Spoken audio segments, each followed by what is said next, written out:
when you said it's AU Naruto, or were you saying alternate universe, or were you trying to be like Australian Naruto, like our Naruto? I can't part. You're just saying because he has orange hair, it's Naruto. I see. All right, great. Let me say thank you to Arby's Gaming for the 10th month. What up? How you doing? How you been? Thank you so much for all the support. Research for the 2nd month. Thank you for having. Wait, thank you you for having me. It's great to be here. I hope this continues. Not just because it means they're going to continue giving me money, but I want to see how long I can keep it up. Lunchbox, welcome for the 43rd month as well. Holy heck, I'm actually here for a stream, mostly being a VOD watcher as of late. We love people that watch the VODs, don't we, folks? Don't we, folks? We love them. Love them to bits. And Aleno Duel for the 3rd month. Good luck with your Aleno Duel. Thank you so much for all the support. Glad to have you. Good to see you.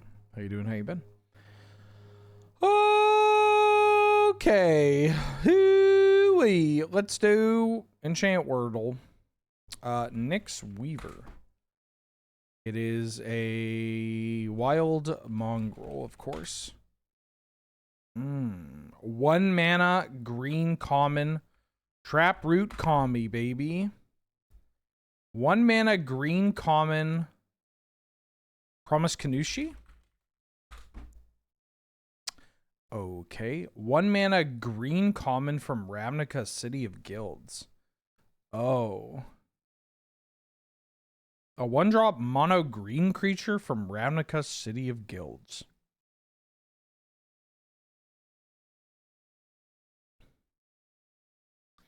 I feel like this is going to be harder than I expected. 1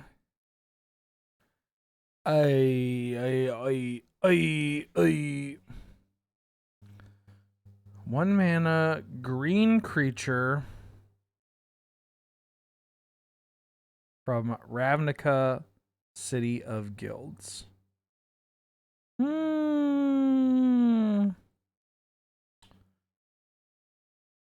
Why is this so hard?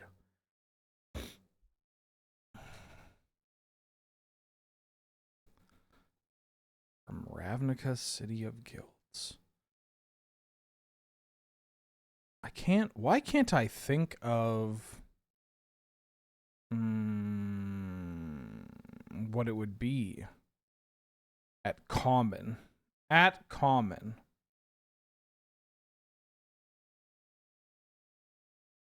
I can think of other cards that may end up.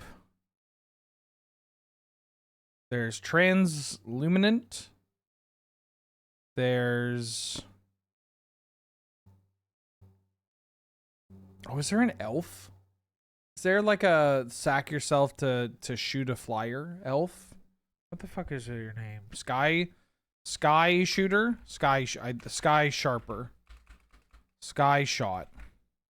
Elvish Sky Sweeper. That's the one. Oh, you can sack anything. Holy shit. I actually... I have a little help with this one. I was looking at the artists that are going to be at MagicCon Vegas a couple nights ago. Mark Tadin's there. And I ran into this. It's very funny because it's a scene of just like, you know, an elf jumping down to hook. I don't know what this is, like a Moroi. And you can tell it's Mark Tadin art because it's very vascular. Like even outside, like not the characters. There's just a lot of lines that look as though they are veins or etched. Like etchings. Anyways, that's Elvish Sky Sweeper. Okay. Spellify. Oh. Hold on. Deep Shadow. Yeah, Deep Shadow is from the Dark originally. Do I have a Judge's Tower? There's one in Victoria somewhere. I think The Office also has one. I think The Office has one. Yeah. Oh, did I mispronounce somebody's name? As a Final Fantasy fan, all I ask is that I'm allowed to keep a tally of the amount of times you mispronounce their names. I was going to say you could do this, but then you misspelled accidentally, so I'm going to say no. I'm going to try to read the names, especially if they are, because it appears as though the character's name is Cayenne, not Cyan, despite being spelled exactly like Cyan. And so because I have no connection to these characters, I'm just going to read the word as it's typically pronounced. Yeah, I would have obliged, but then you misspelled a word. You made a minor spelling mistake, and that's okay, I guess. Anyways, whenever you 1, 2, 3, 4, 5, 6. This isn't Winter Orb.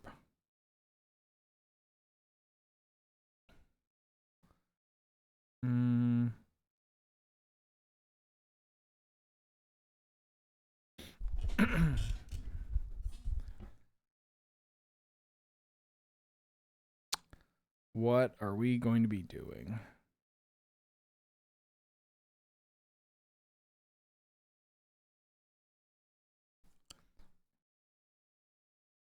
That's not a U. Holy shit.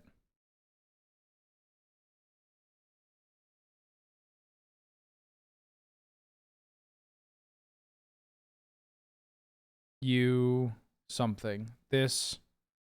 No.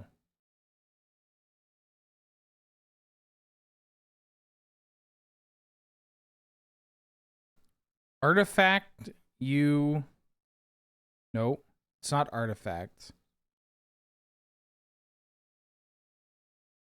To attacking.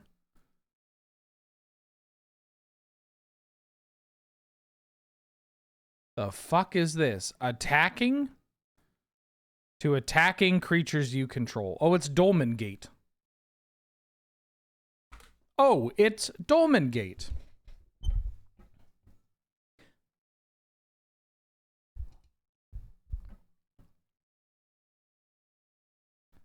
Oh, it's Dolmen Gate. Spelling things is hard. No worries. Voice to text, that's the goat right there. As reliable as it can be. What's Reddit? Oh, karma points, I see. I thought they called it upvotes. Do I want to know the actual pronunciation for the sake of future reference, or do I plan on playing into the bit? No, I'm good. I mean, I'm going to try to pronounce the card as written, and I am going to hopefully pronounce it correctly. But if it has the spelling of a certain way and a certain, normally if this was a real person or a real character or something, I would try to be as respectful as possible in terms of pronunciation. But I am far too prickly today or in recent days to give a shit, frankly. Taking the excuse enter a Saffron Olive era.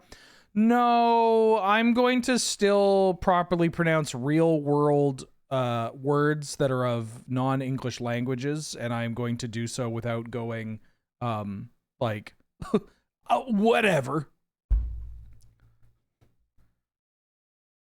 Reads like whole ass real world name. How does anybody say this? Sephiroth? Is it not? Is this where I find out his name isn't Sephiroth? Anyways, I'm going to close this so I can figure out this card. I believe it's a land. Add blank. 6, 7. You may, no, put to, is this Draneth Ruins? Nope. Oh!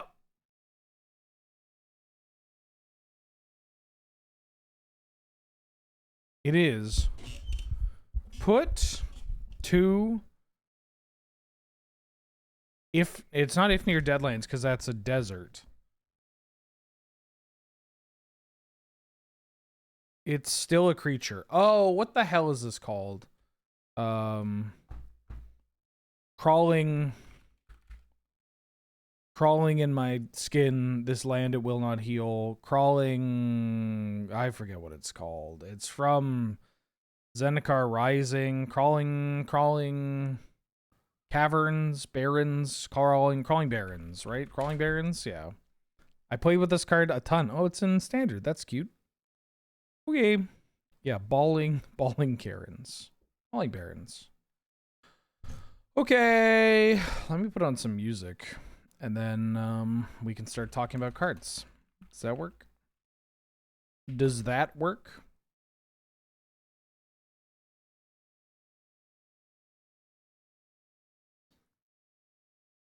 I'm going to get a little ambient today.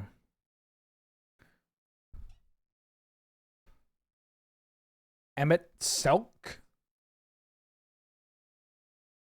Emmett Selk? Asian? Sayan. Asian?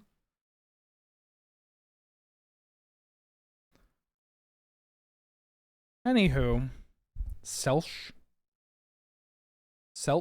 Emmett Selk? Anyways. Hey everybody. It's me, Benny Wheels. I'm about to start talking about Final Fantasy previews. I am going to only talk about cards that have been officially previewed. And for the sake of simplicity, I am only going to go through cards that are on Scryfall right now.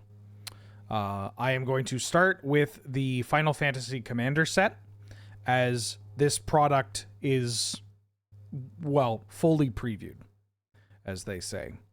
And so, because it's fully previewed, it makes it a little bit easier for me to talk about it in completion without having to go back over the next couple of days or whatever and pick up the cards that I missed.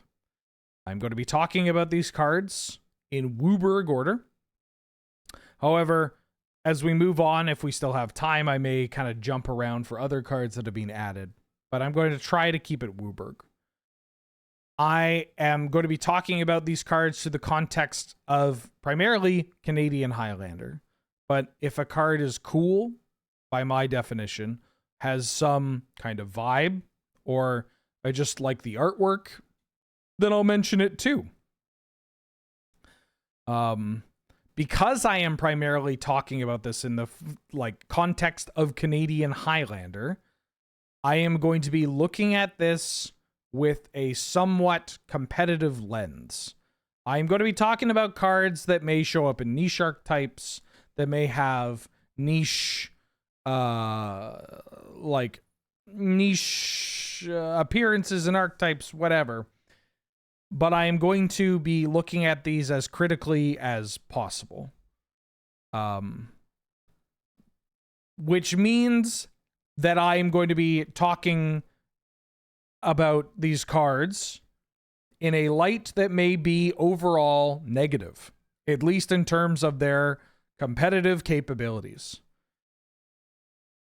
This preview season so far has been easily one of the most annoying times to be on social media, because it's a combination of players that love this IP that will not shut the fuck up about it, which is okay, but they are doing so in a way that I just don't need to see that goddamn cactus anymore.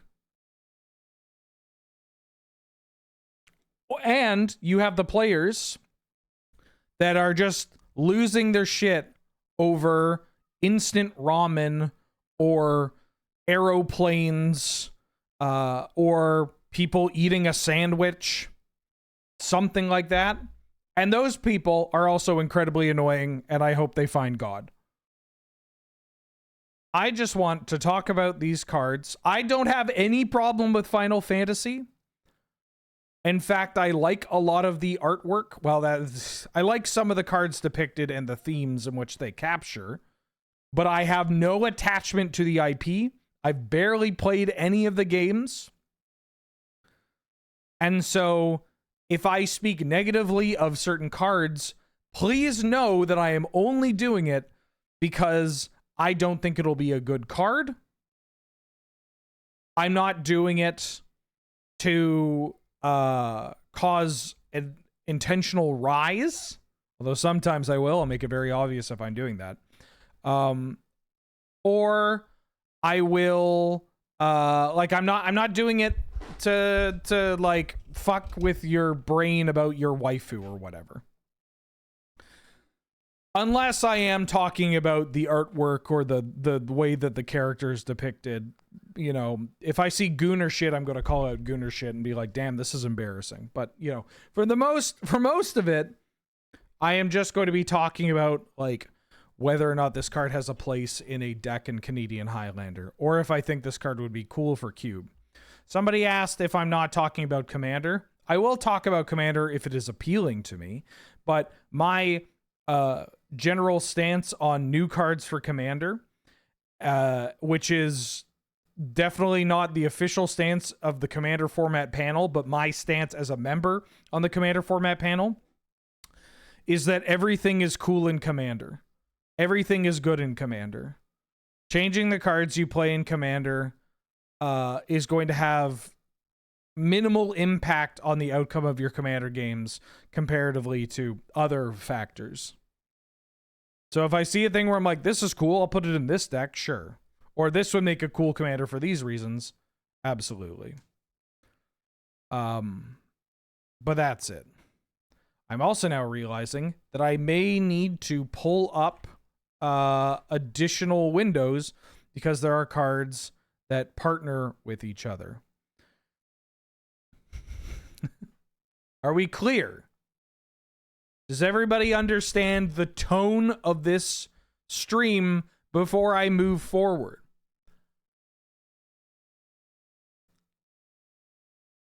And to tie in to the previous conversation that we had, if you just skip to the set review part of this, if I get a name wrong, if it's a real world name or something, you know, like, I don't know, if I pronounce, oh God, some of these names are shit. If I pronounce Yojimbo as like Yojimba, you can tell me. You can be like, hey Ben, that word's actually Yojimbo. It means this. And I will be like, okay, that's cool. But if I skip up on Alpha Node Levayer, then don't. Yo, Jimbo! Too bad your DI sucked.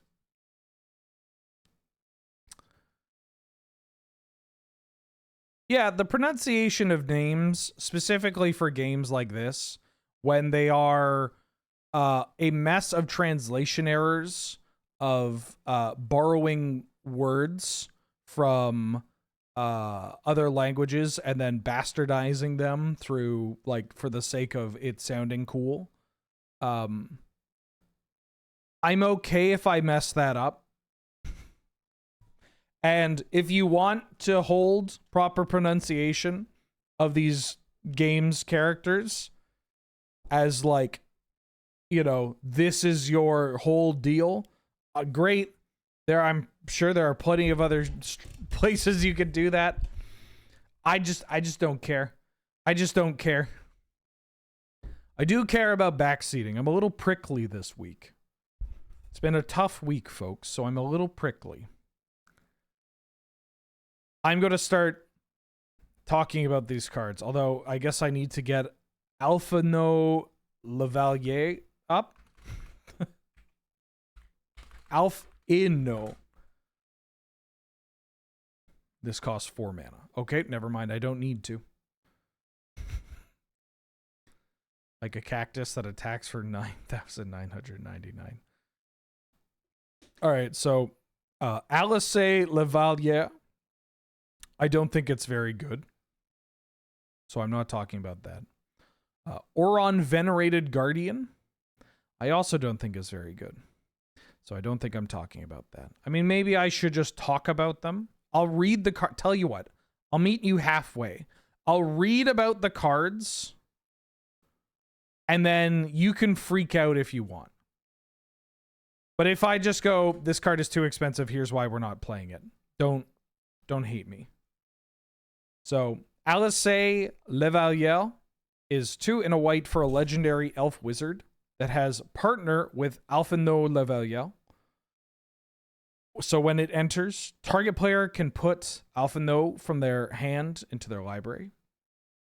It has first strike and dual cast. The second spell you cast each turn costs 2 less to cast. It's also a 3/2. And then Alphino is a 3 and a blue for a 2/4 that has partner with what I assume is either they look like they're twins, they're twin, and vigilance, and whenever you cast your second spell each turn, draw a card.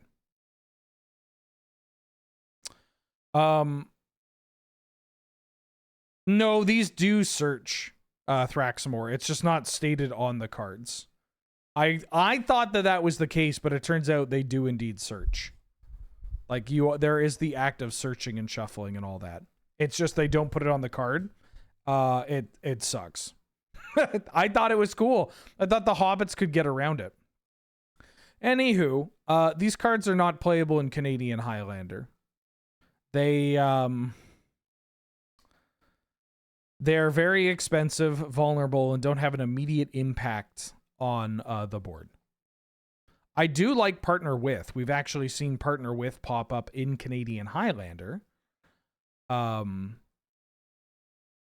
it is it's not the cards that Partner With pops up on are typically very cheap, and they are, while these two cards synergize, the Frodo and Sam synergize in a much stronger way. Like they feed into a general theme of the deck. Not for this. Oron, Venerated Guardian. 3 and a white for a 2/5 legendary human spirit samurai with vigilance and shooting star. Whenever Oron attacks, you put a 1/1 counter on it. When you do, exile target creature the defending player controls with power less than Oron's power until Oron leaves the battlefield. This is a 4-mana legend without an ETB. It does have a big booty and is in the color that can deal with Caracas quite easily.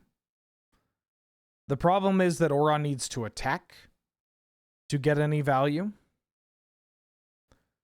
And as it stands, this is the kind of slot, 4-drop in white, that is incredibly competitive.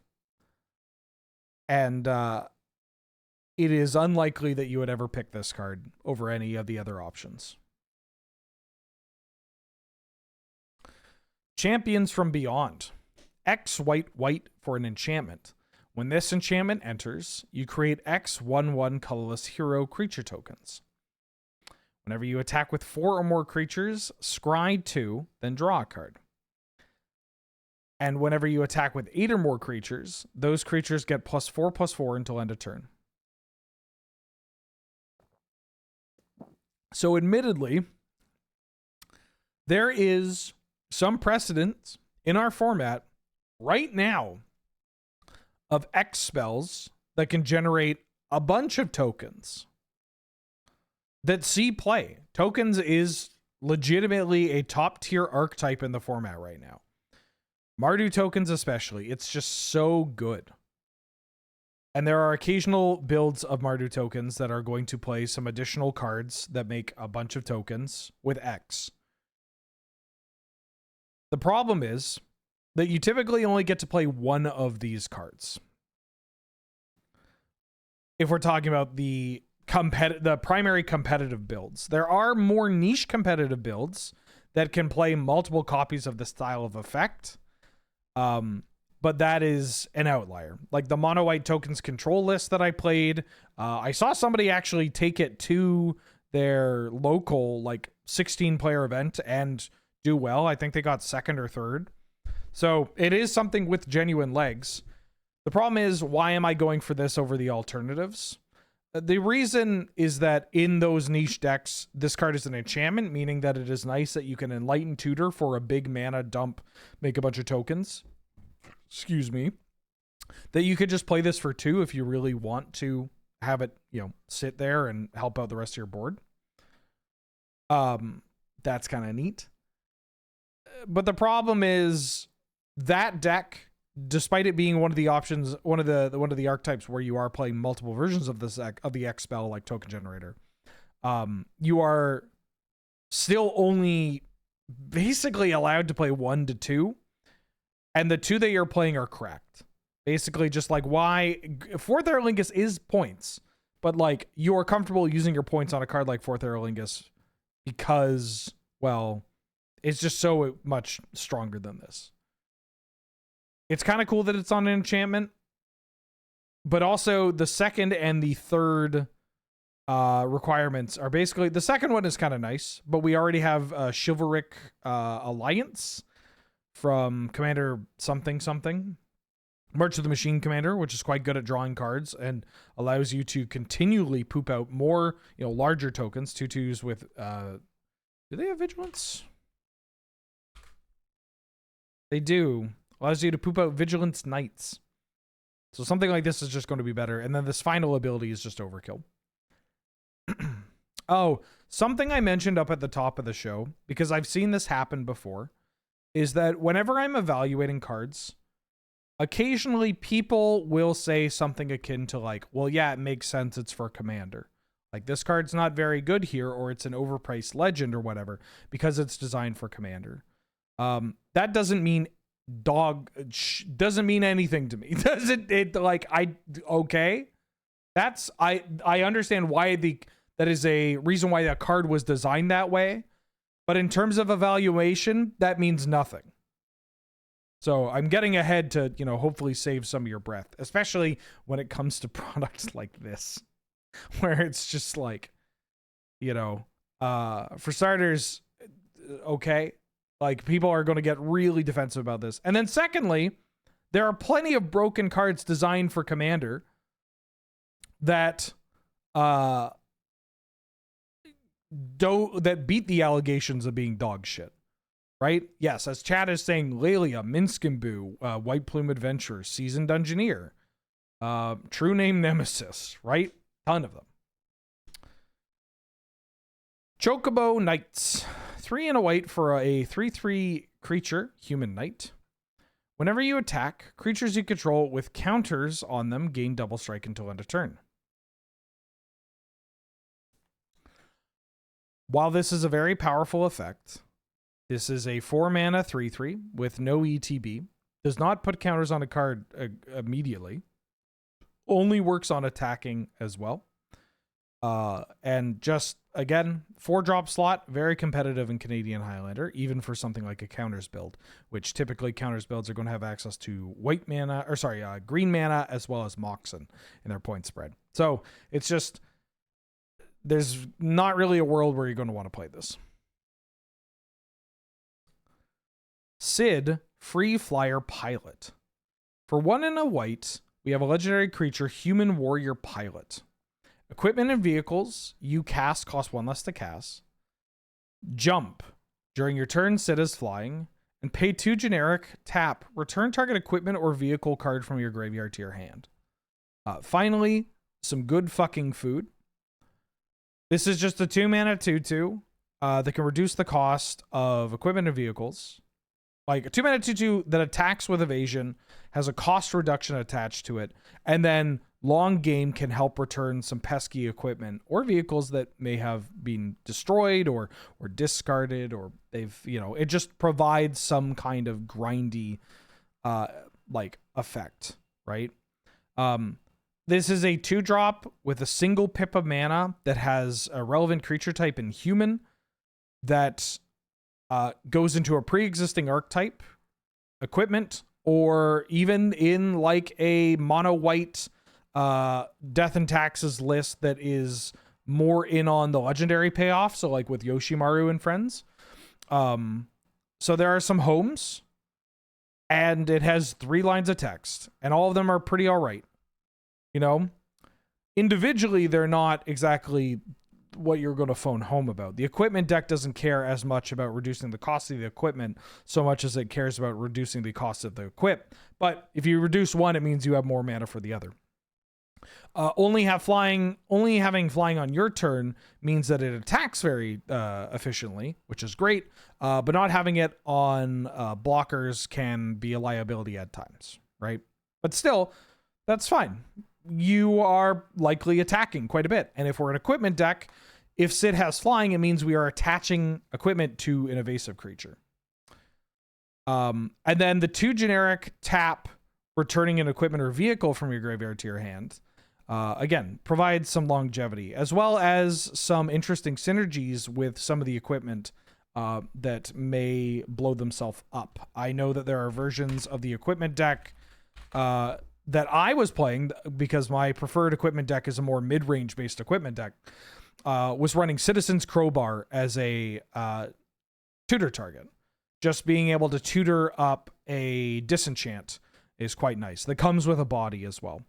And being able to have a repeatable, albeit kind of expensive, Disenchant can be very effective against certain archetypes. Do 2-mana legends not get the Caracas tax even when being evaluated, or is Sid just airtight enough? I mean, 1-drops and 2-drops have the easiest time against Caracas. They're cheap, they're efficient, they typically will do something. So they get a bit of a pass in that sense. It also helps that Sid is a card that already has a couple homes and aggressive shells, which means that you are more likely to be a deck with access to Rashad Port, Wasteland, Strip. I mean, Death and Taxes, or some of the equipment builds certainly will run cards like Field of Ruin or Demolition Field. You know? Does Warrior have any relevance? Realistically, no. There are decks, you can build a Warriors deck, but if we're talking about decks that have a genuine ability to put up results, Warriors is unfortunately something that you are better off playing into Warrior payoffs in something like Medium Red or Gruul Monsters, rather than going wide. Like this is just my opinion, but every Warriors deck that I have seen does nothing new, nor does it do any of its old tricks more efficiently than pre-existing archetypes. I like Sid. I'm going to recommend people maybe try out Sid. Cloud's Limit Break. This is a tiered instant. So for 1 and a white, you get an instant that is tiered, and you choose 1 additional cost. Cross Slash for 0, destroy target tap creature. Blade Beam for 1, destroy any number of target tap creatures with different controllers. And Omni Slash for 3 and a white, destroy all tapped creatures. Flexibility is very strong in Canadian Highlander. Flexibility is kind of an interesting spot where it basically goes in cycles of being overvalued into underappreciated, back and forth, right? Basically, people are like, yeah, Kolgan's Command just doesn't do enough. And then they're like, actually, hold on. Kolgan's Command does enough. And back and forth and back and forth. And I think we all kind of know that, yeah, it's pretty damn good right now. Typically, flexible spells do cost more. Like modal spells are going to be a bit more expensive. You're paying for the cost of having that option to pivot. And we can kind of see it in this card. You are, first off, I'm not very excited to use Blade Beam at all. 2 mana instant destroy a tap creature. Not very exciting. We've had that for a while. But if you think about the flexibility of 6 mana, destroy all tap creatures at instant, it's also not very exciting. I could maybe see a world where if this card was, say, 5 mana, then we could start a conversation here, because that's kind of interesting, right? Blue-white decks, very traditional blue-white control decks, typically have a couple of slots where they can get a little goofy or boomer with their removal or their card choices. And Settle the Wreckage is a card that, while it doesn't see a huge amount of play, the rate of that card, especially in the right matchup, is monstrous. And will win games and will catch people off guard. And so if this was a bit cheaper, it might be appealing that it can maybe fill that role, especially because this is a card that you can find with Spellseeker. That's appealing. But overall, too expensive. Coin of Fate. 1 and a white for an artifact. When this artifact enters, you surveil 1. Pay 3 and a white, tap, exile 2 exile 2 creature cards from your graveyard, sacrifice this artifact. So that doesn't target, that's kind of interesting. An opponent chooses one of the exiled cards. You put that card on the bottom of your library, and then return the other to the battlefield tapped. You become the Monarch. Very weird Magic card. This is upfront a no for me, and I'll tell you why. You are spending 6 mana in total to activate this. 2 mana to play for Surveil 1. Not very exciting. 4 mana to play later. Also not very exciting. But it is nice that you can activate that as an instant. I'll give it that. You exile 2 creatures from your yard. Doesn't target. That's kind of nice. But obviously, if you are playing this into some kind of graveyard disruption, your opponent has a choice of which they want to exile in response to this activated ability, and deal with that first. Although the exiling of the creatures is actually a cost, which is kind of interesting. I guess if they go to, say, if your opponent goes to Scavenging Ooze a card, or whatever the Trash Panda is called, you get to pay 4 mana and get rid of those cards as a cost and sack this. Then they get the choice, which I don't like. Obviously, when you can avoid giving your opponent a choice, you should probably do so. You do get a creature back in play, which is neat, and you become the Monarch, which is also very neat. As a whole, I think this card is not very good. I think we are struggling for an archetype to play this card in. Maybe a Jeskai Welder list. This feels like the card. The vibes I get from this card, there are 2 of them. One, it's referencing a specific card. Is it Denethor? A card that I admittedly had high hopes for. Denethor Stoneseer is 1 in a blue for a 1/3 legendary human noble. When it ETBs, you scry 2. Then you can pay 3 in a red, tap, sack it. Target player becomes the Monarch, 3 to any target. This is a card that I thought would have some play in Blue Moon, or in some slower Blue-Red X decks in Canadian Highlander. Being a 1/3 that scries 2 an Omen Seeker or Omen Speaker, not the most exciting thing in the world, but as many people that have played that card in Limited know, it can be a perfectly reasonable roadblock. It can stop, a Ragavan or Savannah Lions, or even, Goblin Guides, whatever, right? 3 toughness soaks it up quite a bit. You can become the Monarch at instant speed and muck a creature. So you can become the Monarch and kill their creature so that they have a harder time taking it back. That was pretty good. Even though this was on a creature that, a legendary creature that was cheap, that had a pretty poo-poo ETB, I thought that this card would defy all that. You don't really want to Caracas it because they get to keep scrying for 2. Or Caracas doesn't matter because you're in a deck that probably has Blood Moon and Back to Basics and all that. It's pretty exciting, right? Or at least I thought it could be exciting, and dodge some of the issues that come up with this kind of card. This card did not show up. So I'm looking at this and I'm getting big Denethor vibes. I'm just looking at this and being like, damn, it's not doing enough. It's not exciting enough for me. Just even though, this sits in play and won't become the target of, say, a Lightning Bolt or a Caracas. I just look at this and go, that's pretty cool. I think it's better for me to play a Modern Horizons 3 card.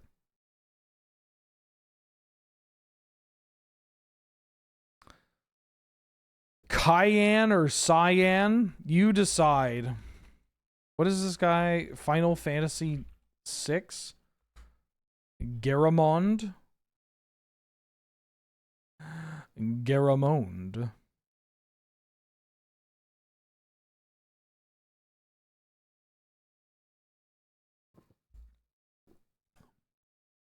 Anyways, 6 and a white for a 3/3 legendary human samurai. The spell costs 1 less to cast for each creature in your graveyard. It has double strike. Whenever one or more creatures leave your graveyard, put a 1/1 counter on Caillou. Caillou is very expensive. In order for this card to be cost efficient, I would say you would need to have 4 to 5 legendary or 4 to 5 creatures in your graveyard. Not something that pops up too much when it comes to white. Even white X decks that have an easier time filling the graveyard are not going to always be able to reliably fill it with that many creatures. Typically, that strategy is reserved for black-green, and the 2 primary supporting colors are red and blue. So, like for a Delirium deck or like a Dredge deck. I mean, the Delirium decks aren't necessarily putting a bunch of creatures in the yard, but, you know, if we're talking about Vengevine stuff, Squee, Goblin Nabob, and like Malevolent Rumbles and whatnot, 6. These are all not cards that can be cast with basic planes. I mean, they can. You can pay the, you know, the gender neutral mana for with your basic planes, but not the colored pips. So long story short, this card stinks. It's just expensive. Its body's kind of annoying too. Like it just gets cricked. It dies relatively easily. And then also it's just stats. It's just stats. Dancer's Chakrams. This is an artifact equipment for 3 and a white, and it has Job Select. This is the first time we've seen Job Select. Job Select says when this equipment enters, you create a 1/1 colorless hero token and then attach the Chakrams to the creature. Equipped creature gets +2/+2 and has lifelink. And other commanders you control get +2/+2 and have lifelink, and is a performer in addition to its other types. And then it has Krishna for equip of 3. This card references other commanders you control. And then, ta-da! Ta-da! I don't know where I was going with this. This card sucks. Right? Like, this is something that is cool for Commander. This is not something worthwhile for competitive 1v1 formats. Not every card that directly references commanders is excluded from Canlander, that said. I'm kind of curious now.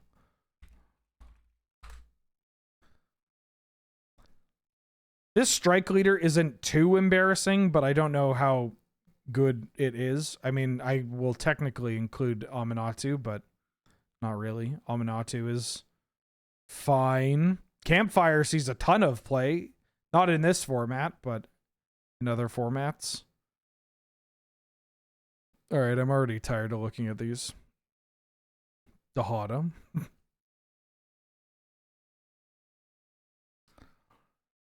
Elena, Turk Recruit.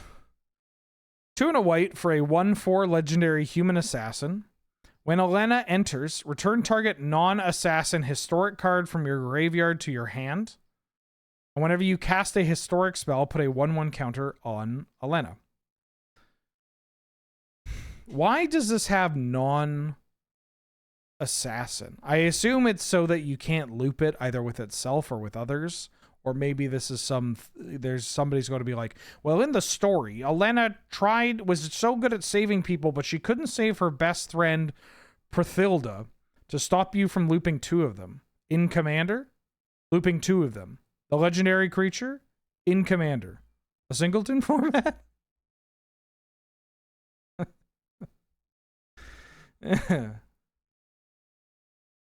Anywho. Yeah, this card's not good enough. It is kind of exciting. This is something that maybe 5 years ago, 6 years ago, I would have actually been intrigued to look at because it has Ancient Tomb mana. It has a big enough booty to dodge a lightning bolt. Historic spells are going to include all of your artifacts, all your planeswalkers. You know, that is something that will trigger quite a bit in, say, a blue-white deck. And she's not that exciting to Caracas because she's going to come into play and return a historic card, which is also exciting. I mean, the more I'm talking about it, the more that I'm realizing that this card goes into a camp of, I will play this card because I like the idea of playing it alongside cheap artifacts.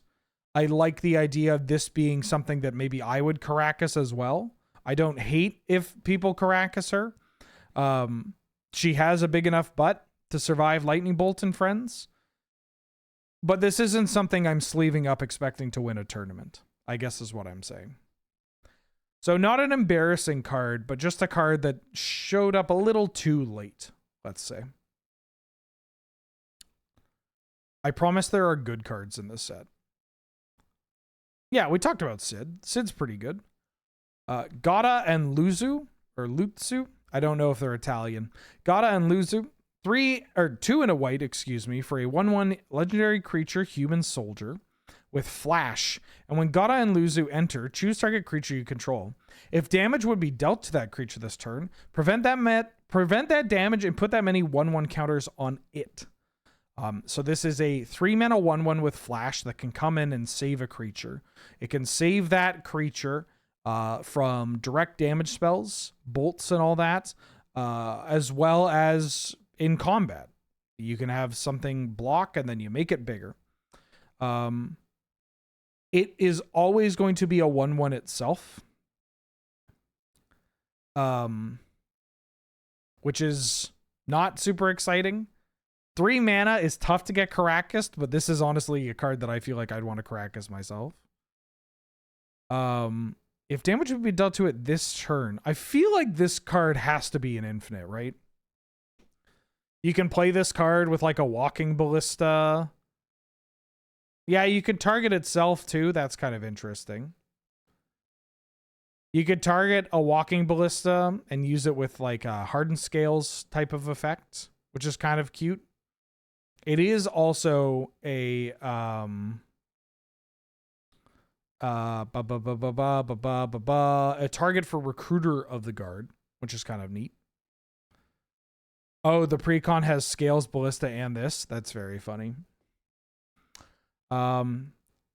Yeah, admittedly, I was kind of low on this card. The more I'm thinking about it, the more this is one of those cards where, much like the Assassin Lady I just talked about, I don't think this card is necessarily winning any events right out the gates. So far, this honestly, other than maybe Sid and even more than Sid, this is a card where I would expect this to have some kind of presence. Right? Like this can be huge.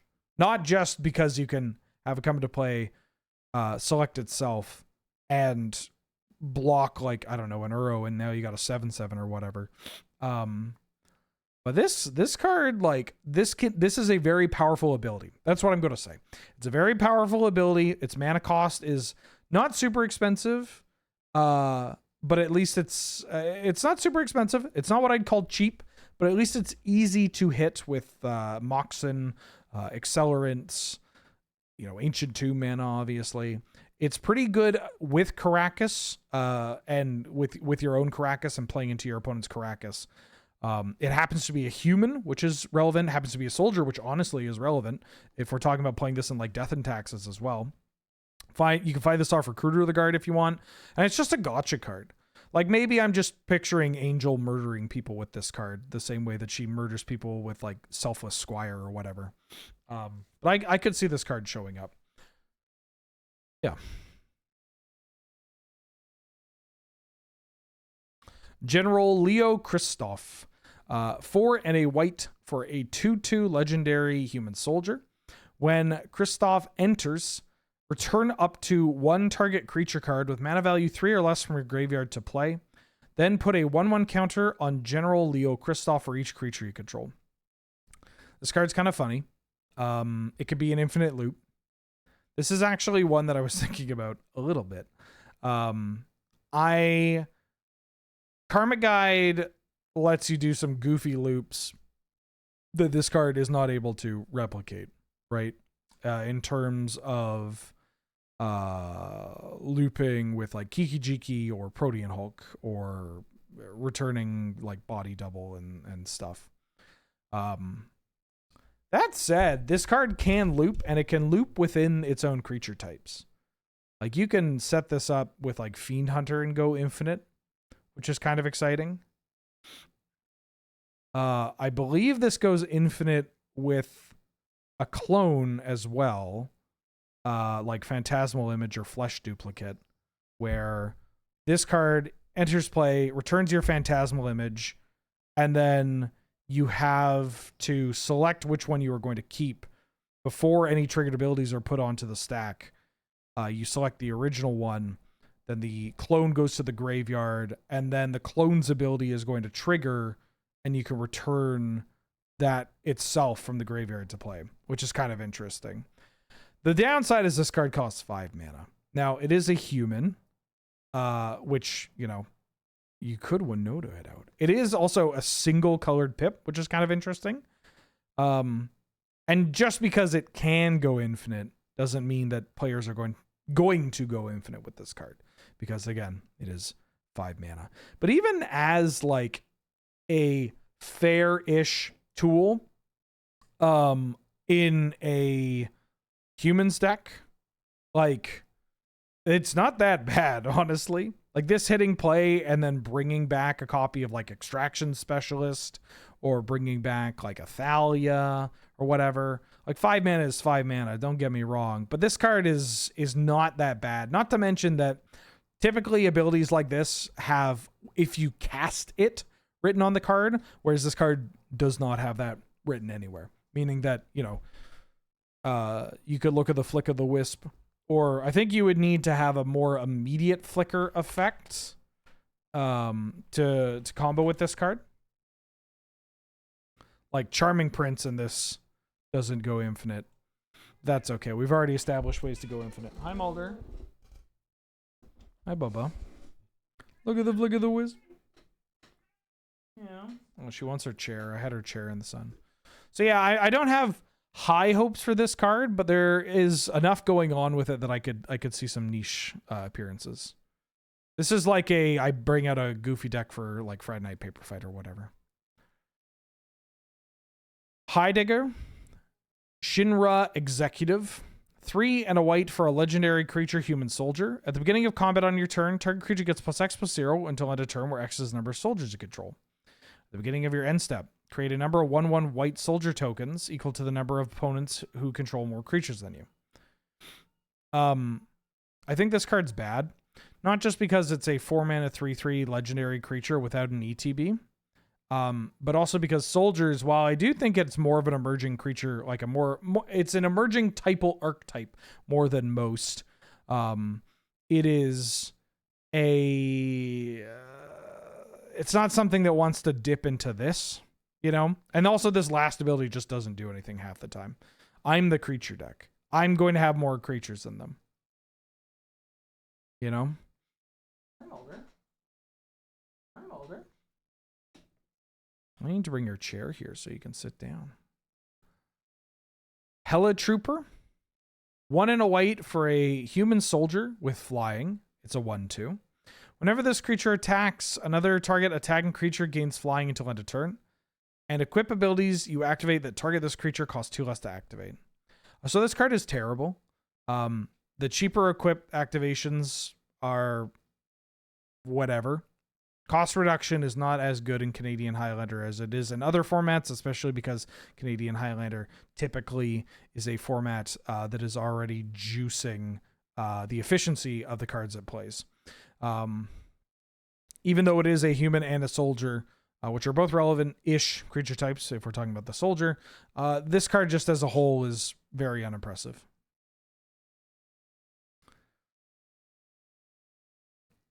Hildebrandt Manderville. Why is there a cat girl behind him? Dressed like a butler? Is he a butler? It says he's a detective. Hildebrandt Manderville, for 1 and a white, is a 2/2 legendary creature human detective. It says creature tokens you control get +1/+1. And when Hildebrandt Manderville dies, you may cast it from your graveyard as an adventure until the end of your next turn. And then there's an adventure, Gentleman's Rise, which is 2 and a black for an instant adventure. You create a 2/2 black zombie creature token. I will click on this creature token because this is kind of funny. I don't entirely know what's going on. He's a detective and he's a necromancer. Got it. I could see this card maybe being tested out in like Mardu or Abzan tokens. I've talked about the strength of tokens many times. In fact, I did it at the beginning of this stream as well. But to really narrow in on that, because it'll inevitably pop up, tokens decks are mostly seeing such a resurgence in the metagame for a couple of reasons. But mostly it's because, one, there's just not a ton of sweepers running around. It's really hard to justify a sweeper when like you actually just need to kill a Barrowgoyf or an Abhorrenoculus. Like your opponent just needs to play one creature and you just need to deal with that creature. So there's not a lot of big boards getting built. Serge, thank you for the raid. Welcome, folks. I'm talking about the Final Fantasy cards from Commander in the context of Canadian Highlander and other stuff. I hope you had a good stream. If you're watching, which you would have to be to hear this, Serge and I are going to be on Friday Night Paper Fight this afternoon, or this evening, 5 p.m. Pacific Standard Time, playing some Canadian Highlander. Any favorites so far? Nope. So the strength of tokens. One, there's not a huge amount of sweepers running around. And that's because the way that people play like board sweeping cards has changed a bit, right? Fury and Pyrokinesis are definitely cards that show up and they're great, but also they start to run a little dry once you boost the power and toughness of some of those cards, right? Some of your tokens or your little threats or whatever. Jeskai will still occasionally, depending on the Jeskai build, will play Terminus. Balance just got pointed, so we're going to be seeing less balance as well as a way to clear out some of these token decks. Toxic Deluge still sees a bit of play, for sure. But like it's slim pickings out there, folks. And then secondly, because the card quality has gone up so much, and the issue with the token strategies are typically not the tokens themselves. They are the creatures that make tokens, or the cards that make tokens, right? Like Comet is a powerful magic card that makes tokens, but Comet is the problem. Like getting rid of the tokens made by Comet is just stemming the bleeding. It's putting on a band-aid. Same with like Corey Steel Cutter. But this can go even further and can be like you can even say this about like Goblin Rabblemaster or Adeline or Jacked Rabbit, right? Like the tokens are an added benefit for sure, but they are not the issue that you need to deal with. And the fact that you have to deal with this problematic card, the single problematic card, and then also deal with the tokens left over is a lot. It just makes it tough, especially because the tokens being left over will typically synergize in some way, shape, or form with subsequent cards played, right? Like the goblin tokens that you have generated off of like Legion Warboss or whatever, they are going to contribute to the power bonus of Goblin Rabblemaster. The token created by the what are you called? Why can't I think of what it's called? The 2-mana living or 2-mana for Mirrodin equipment draws you a card. I love it so much and I can't remember its name. We're even playing it in Cube. Glimmerlens. Thank you, Matt. Yeah, Glimmerlens. Like, even if you deal with the artifact part of Glimmerlens, you have a 2/2 lying around that can then, like, bring back Othari. Or, like, just the dirt tokens left around from, like, Anam Pakal can get fed to your gut or your broadside bombardiers. Oh, Voxy. Thank you for the raid. Welcome, folks. Are you playing Final Fantasy right now? And if so, which Final Fantasy? Are you playing Oh, you're playing Final Fantasy X? I could tell. I'm pretty sure I could tell as soon as the first comment was...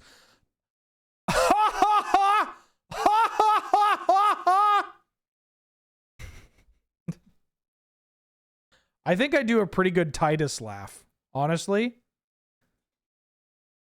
What do you think, chat?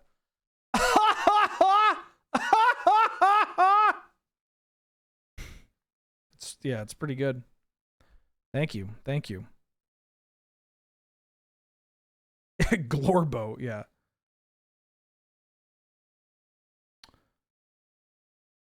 Watch you take that test. Oh, did Voxy take a test? Yeah, they should really get me in for the remake. I do have... ignore Papa's Freezery. I really gotta uninstall that. I do have Final Fantasy X somewhere in here. It is one of the Final Fantasies that I purchased, and I've been meaning to play it. It's also one of the Final Fantasies that I'm kind of interested in playing. We're talking about, I guess I'll loop in Surge's community here too. I'm talking about cards from Final Fantasy. I'm going through the Final Fantasy Commander product, going in Wooburg order, talking about them in the lens of Canadian Highlander, but also, I don't know, if something's cool, we'll talk about it there. Yeah, I've got 9. 9 and 10 are the ones that I have. Love the spinning rat. It's Rat Thew. I lost a bet. He's dressed up like Cloud. Anyways, about this Hildebrand card so I can move on. I think this card will see some play in those archetypes because they are quite powerful. This has added longevity and can help push damage at a very low cost. Also, if you play it out and then they Caracas Hildebrand, you just get to adventure it again. And at instant speed, this adds up. Even though 3 mana for a 2/2 is a lot. Would I pay $42 for this card? If I wanted it for a deck, sure. But yeah, none of these are real. None of these are real.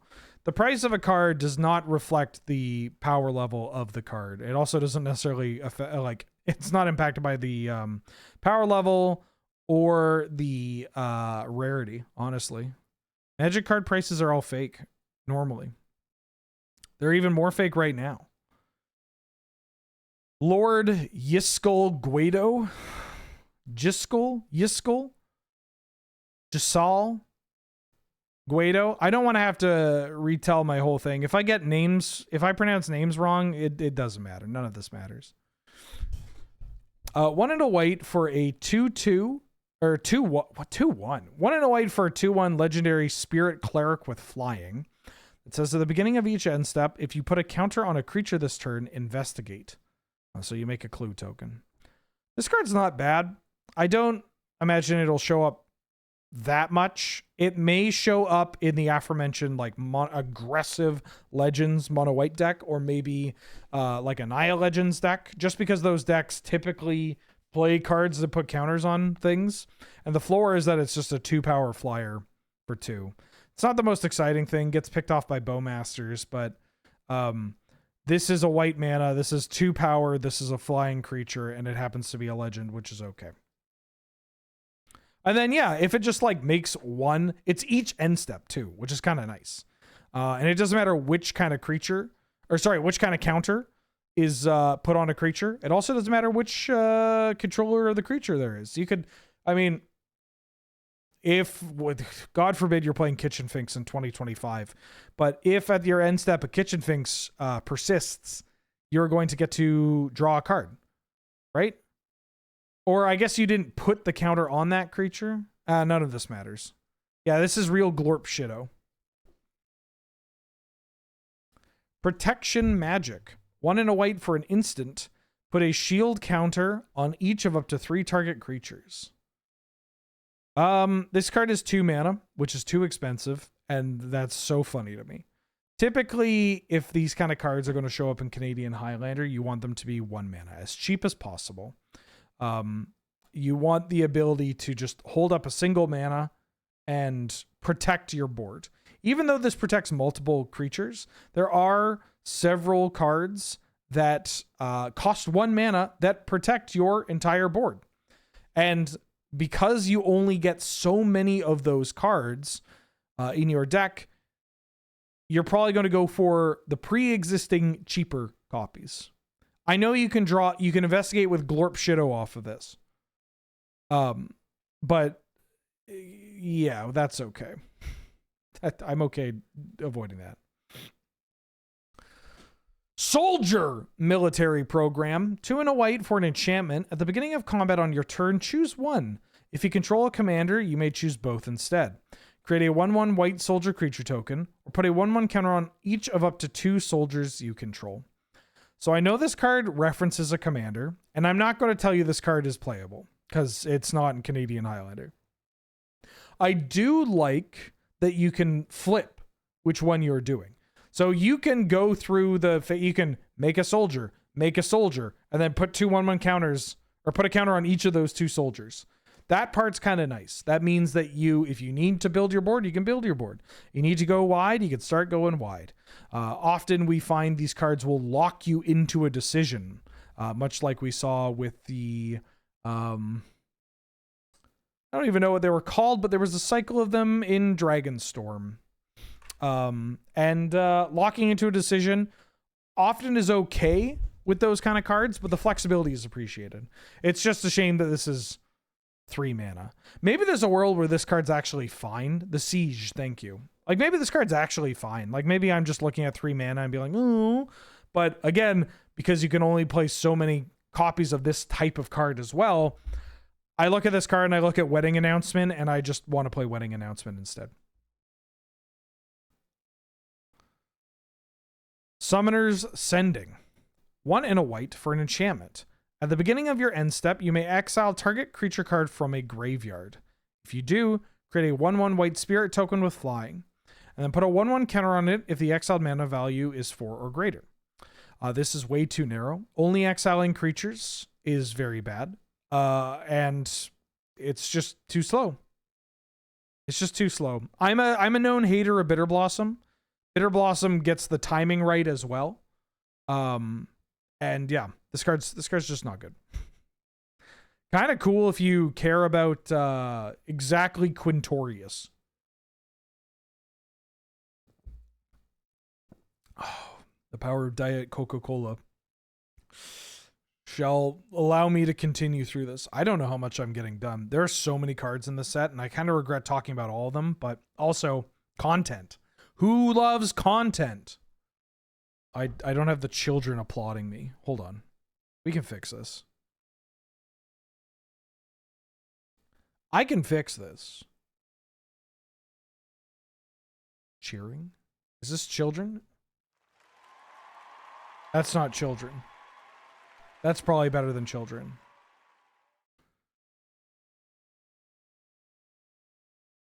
That's probably so silent, by the way.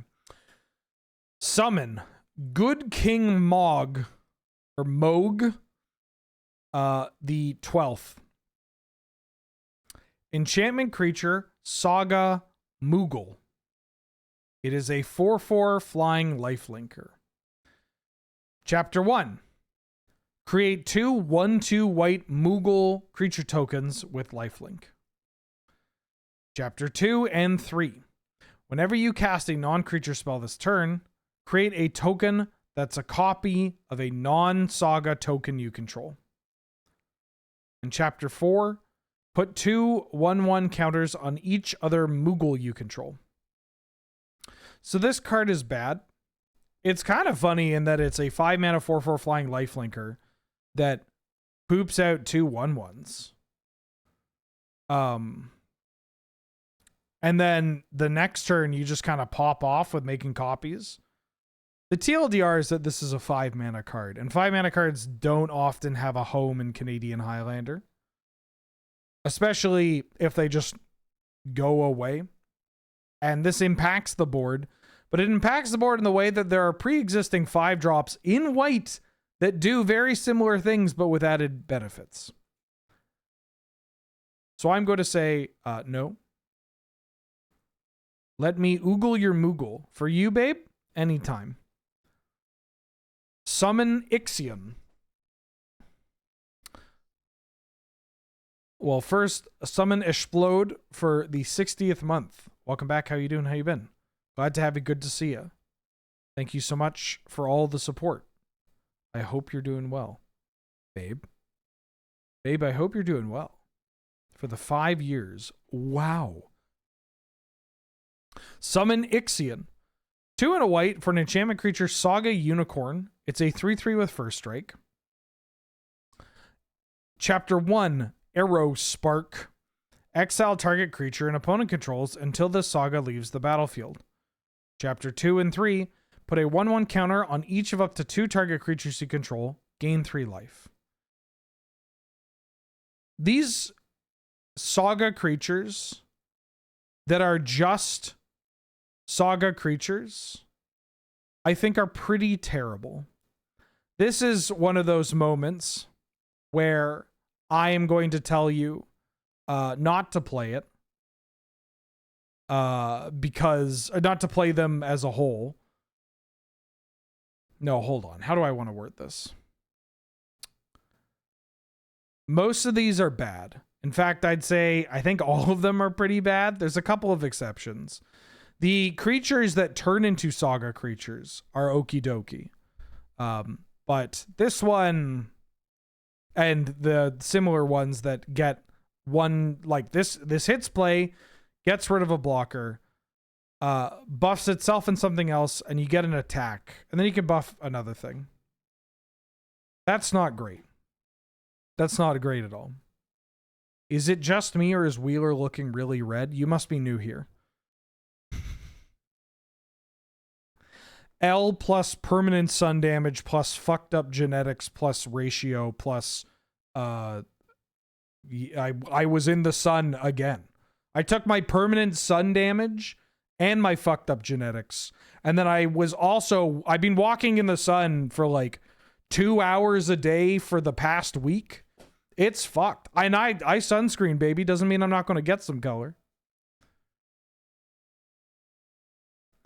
Anyways. I don't think this card's very good. And I don't think the other ones are very good. And I wanted to get ahead of people being like, well, this is very fitting for summons in Final Fantasy. That's great. And I'm so happy for you, babe. But I'm not good here. I'm not good on this. Irish blood confirmed. What gave it away? What gave it away?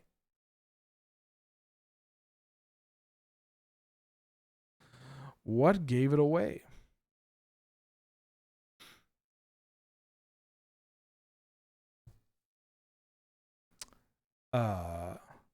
Summon Yojimbo. 3 and a white for a 5/5 vigilance enchantment creature, Saga Samurai. Chapter 1, exile target artifact, enchantment, or tapped creature an opponent controls.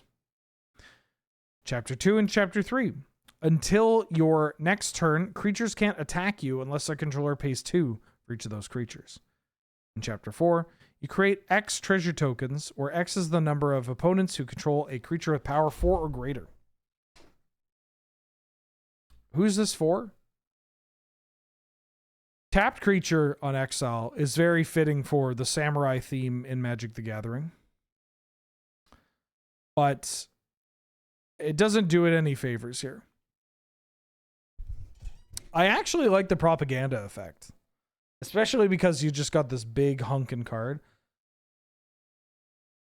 You know? Yeah, and this last ability just fucking does nothing.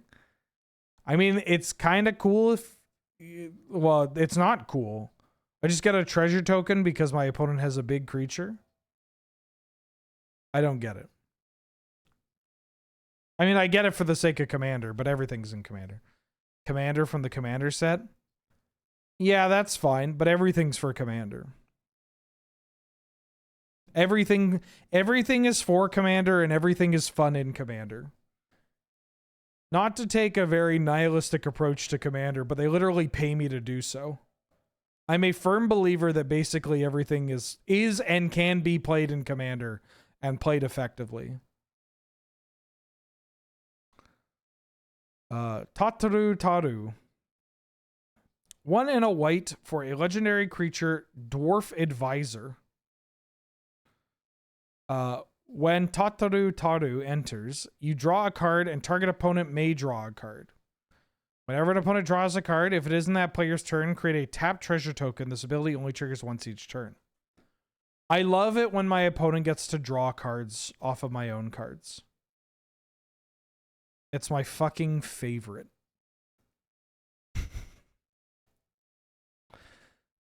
Can you play Wood Elemental in Commander? Yeah, just play it in Titania. Sack all your lands, make a bunch of 5/3s, you get a big elemental. She makes elementals, she is an elemental, that's great. Thancred Waters. 4 and a white for a legendary human warrior with flash. And when Thancred Waters... This fucking name. When Thancred Waters enters, another target legendary permanent you control gains indestructible as long as you control Thancred. Whenever you cast a non-creature spell, Thancred... This card is so bad. But apparently it's a meme.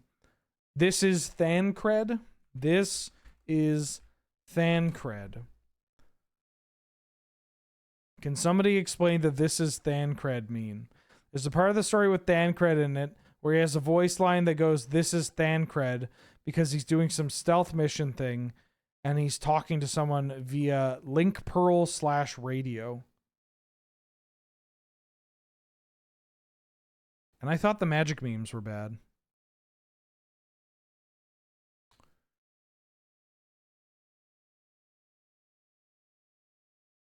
Ultimate Magic, Holy.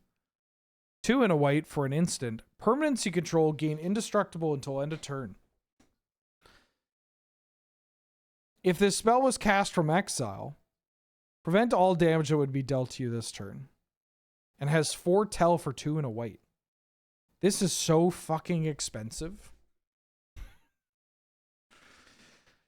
This card's really expensive. It's going to be really good in Commander. Kappa. Very expensive though for Canadian Highlander. We already talked about Alpha Node. Blitzball Stadium. We made it to blue, folks. X and a blue for an artifact. When this artifact enters, support X. You put a 1/1 counter on each of up to X target creatures. And go for the goal. 3 generic and tap. Until end of turn, target creature gains. Whenever this creature deals combat damage to a player, draw a card for each kind of counter on it and can't be blocked. I love Commander. The Final Fantasy XIV community is unhinged. I think you mean unemployed, which explains all the memes. Blue Mage's Cane. 2 and a blue for an artifact equipment with job select.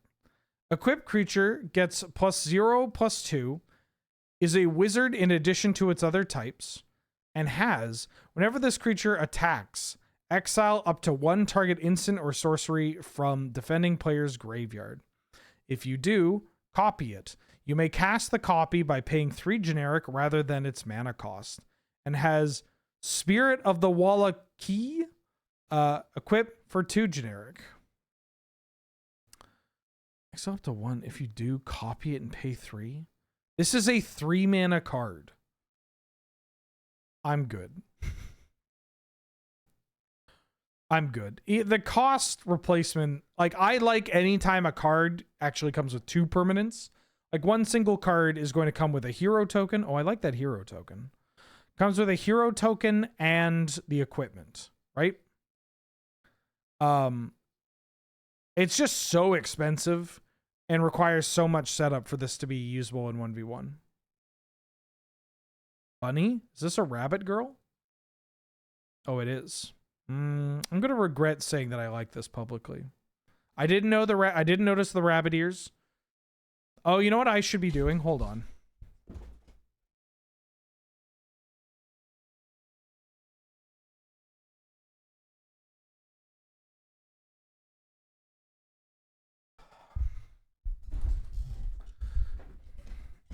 Maybe this will get me back into your good graces.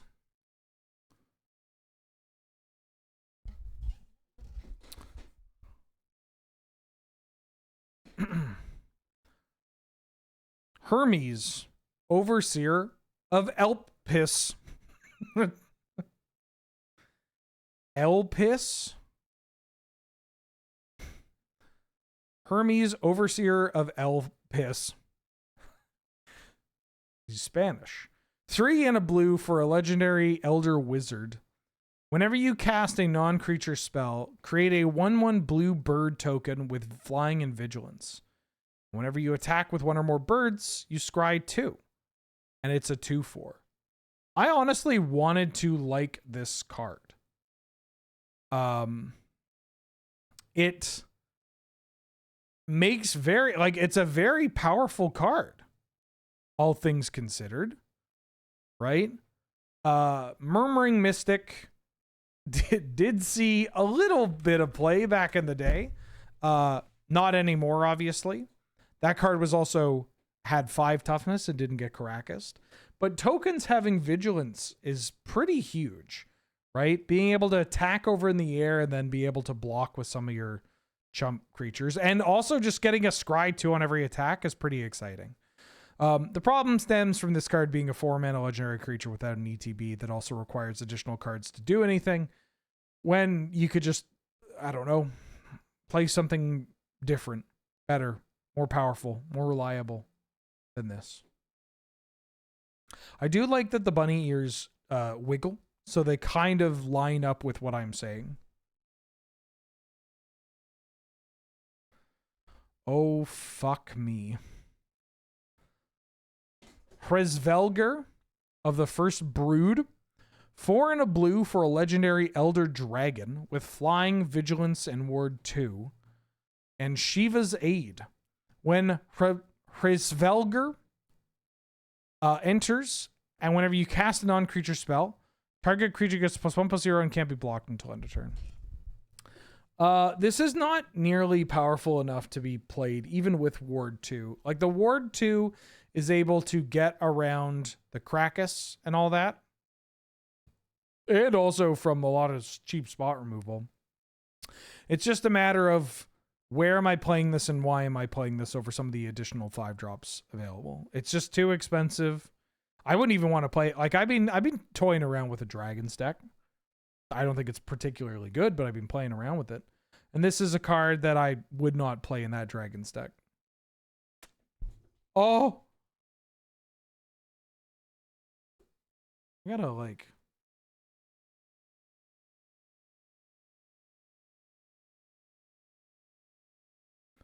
There we go. How is this better than the Frog Mommy? What's the Frog Mommy? Not much. What's the Frog Mommy with you? Frog Mommy. Oh, Sobsunun. Sobsunun? Whatever the hell it's called. Well, Sobsunun's green. That's an additional part. And this is a dragon. And this has... Does Sobsunun have ward? No. Sobsunun has indestructible, which is nice. But Sobsunun gets Caracased and all that. Anyway, let's keep going. We've got more unplayable cards to talk about. Lulu Stern Guardian. 2 and a blue for a legendary human wizard. Whenever an opponent attacks you, choose target attacking... Sorry. Whenever an opponent attacks you, choose target creature attacking you. Put a stun counter on that creature. And has proliferate for 3 and a blue. This card is unfortunately unplayable. If she had a bit more toughness, I could actually see her having a niche role in some archetypes. Not really, but like, you know, if she had a bigger ass then you could really stymie the damage coming at you, which is nice. This is this is a character I know. This is from Final Fantasy X, right? She has the doll. I've learned about this character and I knew about her because I liked her outfit. I thought it was pretty.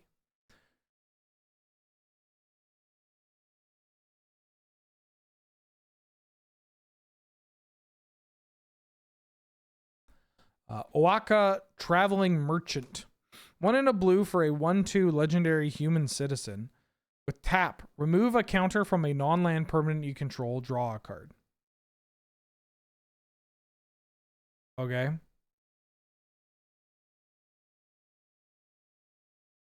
I mean, yeah, I'm going to pick this up for Chisei. This is just kind of like a Goldberry style card.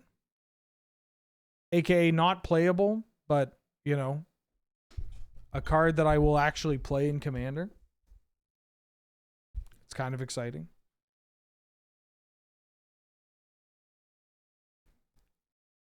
Observed Stasis. 3 and a blue for an enchantment aura with flash. Enchant creature an opponent controls. When this aura enters, remove enchanted creature from combat. Then draw a card for each tapped creature its controller controls. Enchanted creature loses all abilities and can't attack or block.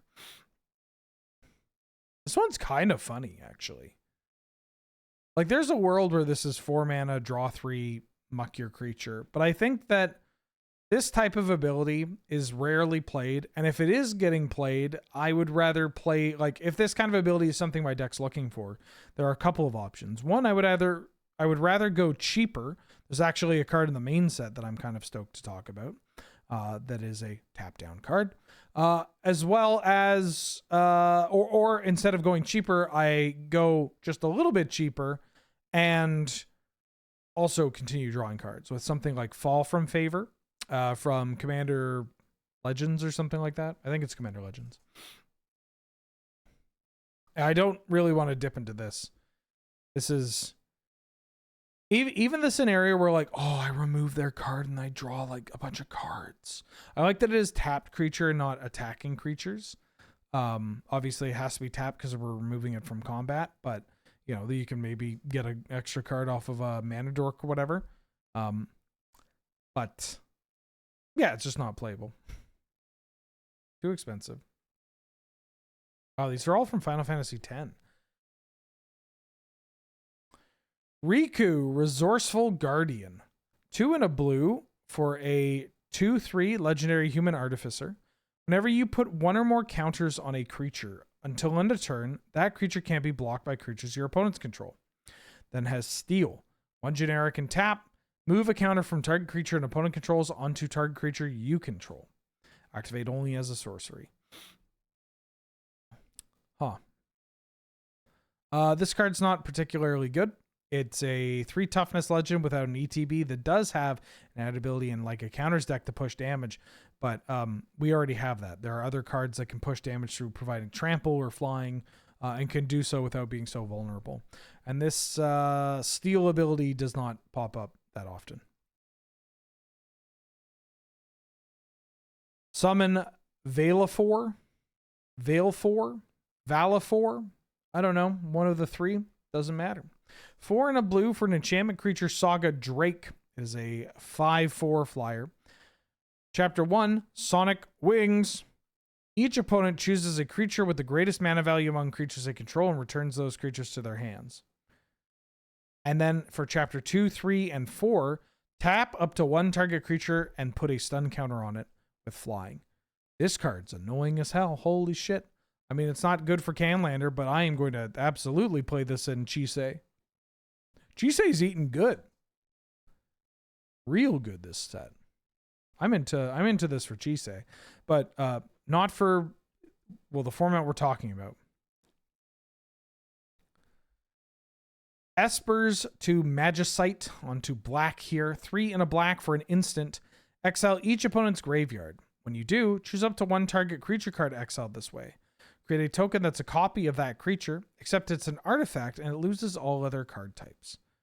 So this is a powerful effect, admittedly, and has some pretty reasonable play against a variety of archetypes. Like, obviously, taking the Reanimator target is very spicy, but you can see a world where even taking, like, I don't know, Sentinel of the Nameless City, or Lelia, or Questing Beast. I mean, shit. Sometimes even just, like, mucking their graveyard and then also getting their Icefang Codal or whatever is pretty nice. It is a bit too expensive though. 4 mana for this effect is just very telegraphed. It's just a lot. It's not that exciting. Oh yeah, they lose all card types. Oh, this card's even worse, I thought. All right. See, this is the problem with these cards, is that I'm trying to kind of elaborate on them instead of just saying they're bad. Sometimes I skip a sentence. Eye of Nidhogg. 2 and a black for a legendary enchantment aura. Enchant creature. Enchanted creature is black. A dragon.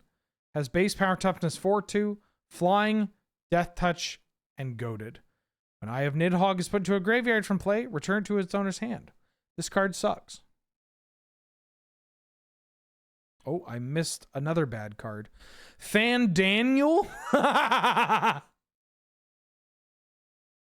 Fandaniel Telephori Asian?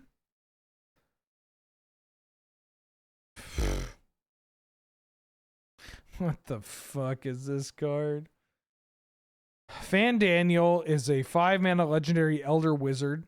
It's a 4/5. Whenever you cast instant or sorcery spell, surveil 1. Beginning of your end step, each opponent may sack a non-token creature they control.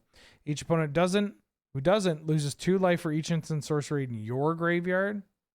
I love it when my opponents get to make choices on my 5-mana no ETB legendary creature. Interceptor Shadow's Hound. 4 mana in black for a legendary dog. It's a 4/3 with menace, and assassins you control have menace. Whenever you attack with 1 or more legendary creatures, you may pay 3 generic. And if you do, return this card from your graveyard to the battlefield tapped and attacking. So this card I don't think is playable right now, but this is one of those cards that I am going to pick up and try to remember if they print enough legendary creatures for Dredge. Or for some kind of deck similar to this. Like, the fact that you can return it to play tapped and attacking, you just need 1 or more legendary creatures. I need to look at my Dredge deck. I have Hogak, I have Squee, Grist. What else am I playing in Dredge? Also, I realized because I don't have the headphones on, I forgot that the music stopped playing. Dredge. What do we got here? Asmo. Asmo is a legend. Asmo, Hogak, technically Croxa, Luris, Baby Grist, Squee, although if I'm attacking with Squee, something's wrong. Yeah, I could see a world where this this shows up. Yeah. Cool.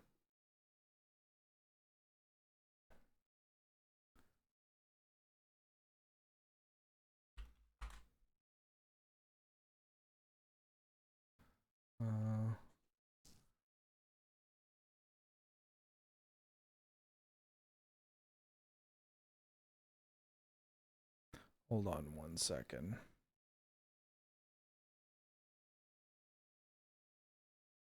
I have to send a direct message.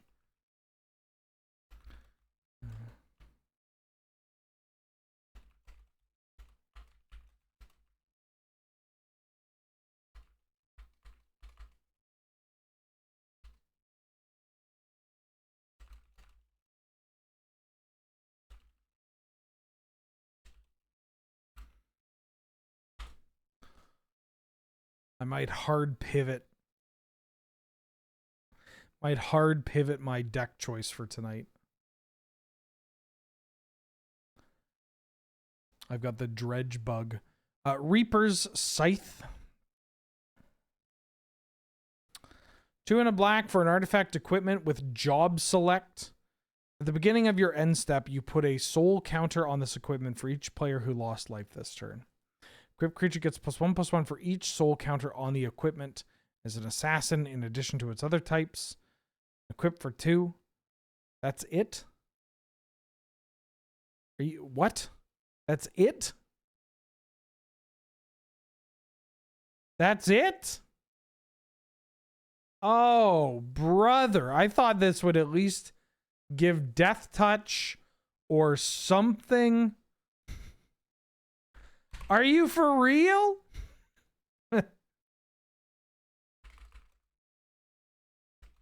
Hold on.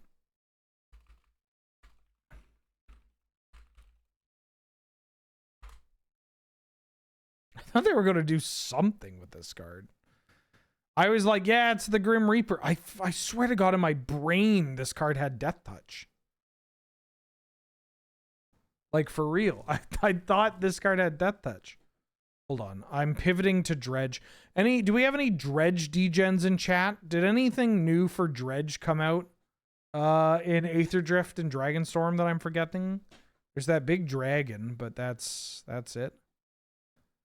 That's all that I can think about. Is there any other cool, like... Oh, there's the Avenger of the Fallen. Yeah, I want to play Avenger of the Fallen.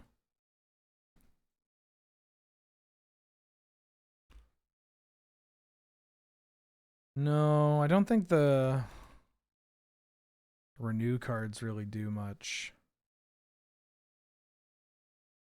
Avenger of the Fallen.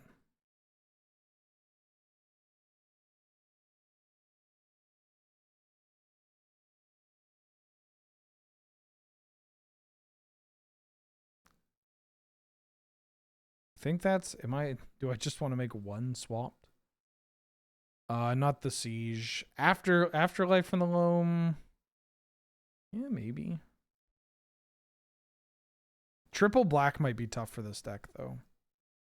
I'm glad that everybody's on board to take a very brief like pause on the set review while I look at Dredge cards.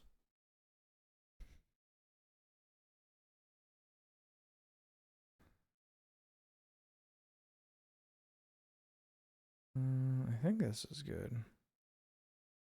Depending on colors, I'm Jun Dredge. I feel like this has got to be exactly right deck here. Okay. Testament to the magnetism of this set. I can't tell if you're being facetious or not. Of like, people are still going to want to tune in because they just want to hear about the cards, or that they're open to anything that isn't talking about the cards.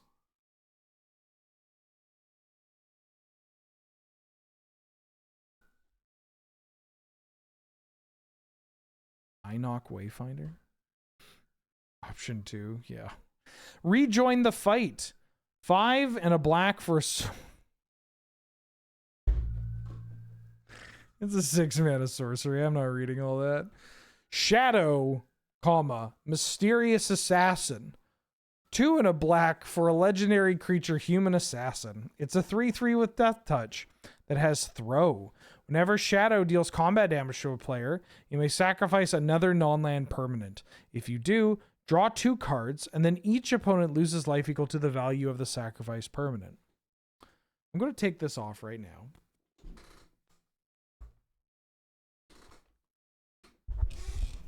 I'm going to fix the camera. Fix my hair a little bit.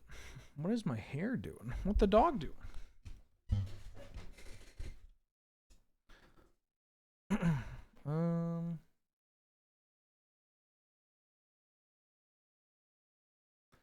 Hey, it's the song that they used in Salad Fingers. Isn't that cool? Yeah, this card is like kind of Broadside Bombardier at home, except worse in every single way. Like, yeah.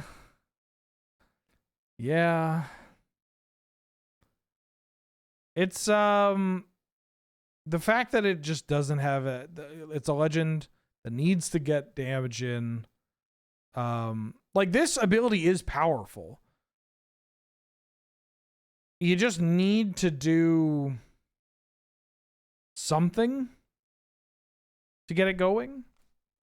Like, it just doesn't do enough by itself, which is kind of the state of a lot of the like 3-drops that see play, right? Like, Lelia is entirely self-sufficient and scales.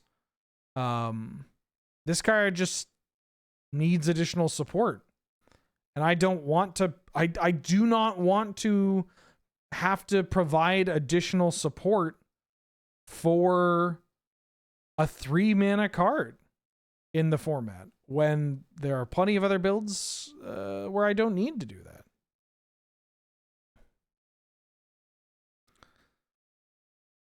Siegfried, Famed Swordsman.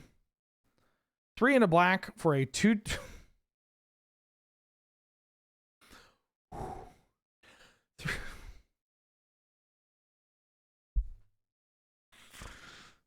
Oh. 3 and a black for a 2/2. Okay, hold on. Never mind. This card's dope. 3 and a black for a 2/2 menace. Legendary human warrior rogue. When Siegfried enters, you mill 3 cards, then put X 1/1 counters on Siegfried, where X is twice the number of creature cards in your graveyard. This card's not hitting Dredge, but this card is kind of a cool card, I guess. It's more interesting than some of the other cards that we've talked about. Like, this is the kind of card that I have a Jared deck in Commander that the Bone Zone, I've talked about it a couple of times. I'd be interested in taking people to the Bone Zone a bit more. And this is the kind of card that I'm comfortable facilitating that with.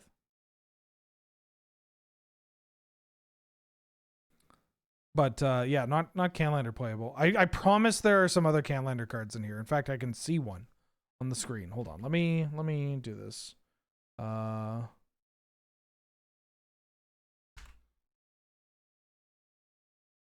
I've updated my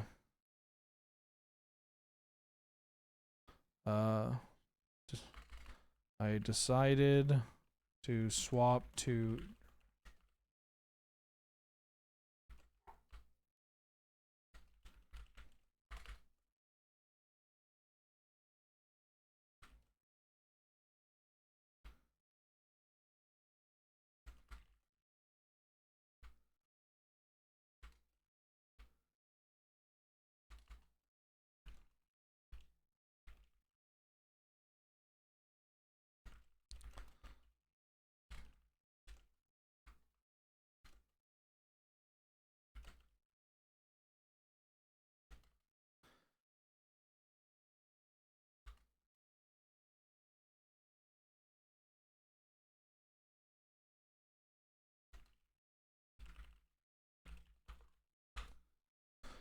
the Falcon, airship restored.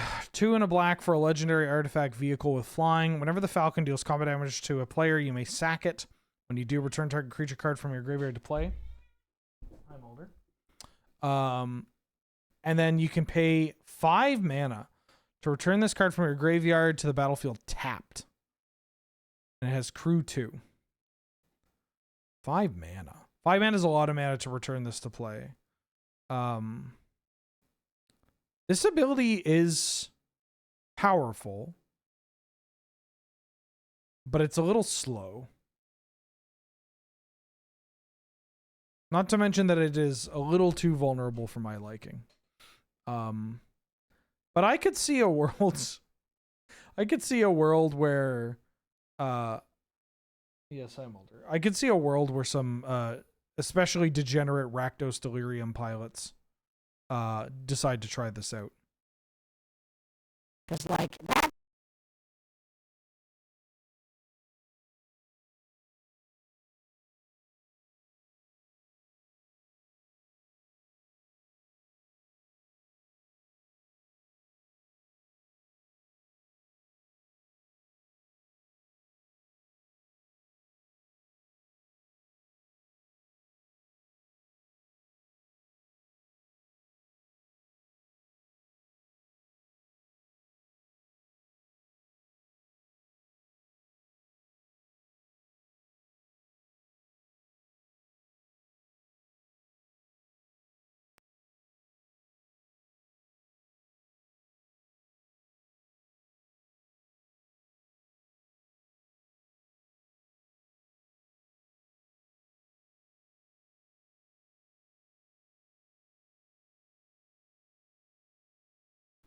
How about now? This is not going to sound perfect. I'm going to have to figure out what happened. Yes, I know. Interesting. Because nothing happened. Now my GoXLR app is not responding. I'm gonna have to change this setup.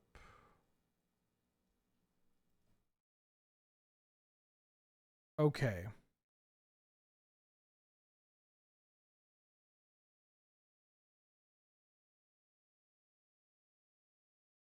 All right, I got it fixed. Okay. Something Rakdos, Delirium, Pilots, or Degens. Transpose. 2 and a black for an instant. Draw a card, then discard a card. You lose 1 life.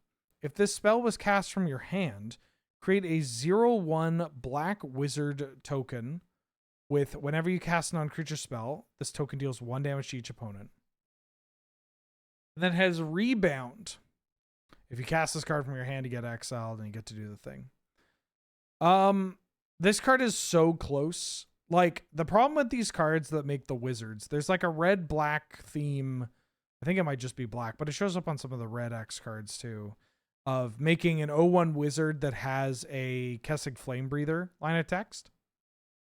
And the problem with them is that we as a society overvalue young pyromancer, like thermo alchemist style cards. People think about Mardu Pyromancer in old modern and all that. And not to say you can't do that in Canlander. It's just 3 mana. 3 mana for drawing 2, discarding 2, and making this. Like, do we need the loot? That's what I'm saying. Do we need the loot? I don't think we need the loot. Very confusing, this card. It has a lot of good going for it, and then boy, oh boy, did they ever hold back. On to red.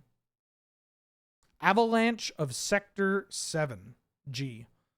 2 in a red for a legendary creature, Human Rebel, with Menace.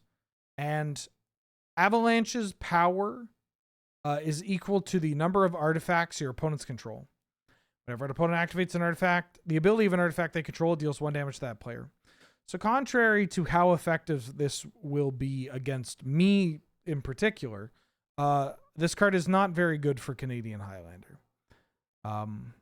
It's just you are going to play this and run into an opponent that has 0 artifacts, and then you're going to pay 3 mana for a 0/3 that, like, I don't know, does something. Like, it has some utility. Like, this is, depending on the version of Nadu that they play, this can cause a ruckus, right? Stopping Shuko, stopping Lightning Greaves or whatever. Obviously, if they go for Nomads or any of the Encore, then you're kind of goozled. Or if they get like a Bristly Bill kind of loop going, or not loop, but a Bristly Bill line going, then you're not in a great spot. Yeah, card just doesn't do enough. Also, do these people not get their own cards? Wasn't she like a... Is this Jill?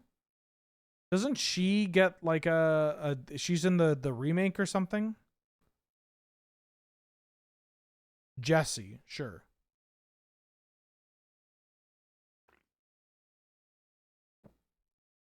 I know there's another card called Jill, but I assume that, you know, they would just reuse a name. Do they all get their they're not party members? Oh, okay. Well, unfortunate for them. Crenados for the 52nd month. Welcome back. How you doing? How you been? Thank you so much for all the support. Glad to have you. Good to see you. Kate Sith Fortune Teller. 3 in a red for a legendary artifact creature cat Moogle. I hate my life. Where are we? Where are we in the world? This is Cat Moogle? Legendary artifact creature Cat Moogle. Right. 4 mana, 3/3 legendary artifact creature Cat Moogle with lucky slots. At the beginning of combat on your turn, scry 1. Then exile the top card of your library. You may play that card this turn. When you exile a card this way, target creature you control gets +X/+0 until end of turn, where X is that card's mana value. This card is closer than I expected it to be. Like, to playable. It has a couple of knocks against it. This ability is very powerful. Very powerful. Some of the knocks might be a pro for it. Like getting to scry and then hit whatever you want for that turn is pretty nice. And the power benefit from this card is dope. It being an artifact is a little bit of a pisser. Because obviously you don't want it to get abraded or blown up by like a Kasali Pride Mage or whatever. But if we're talking about Rakdos Delirium or a deck with Mishra's Workshop, you can cast this card off of the workshop, or you can have this card providing additional card types in the graveyard for Delirium.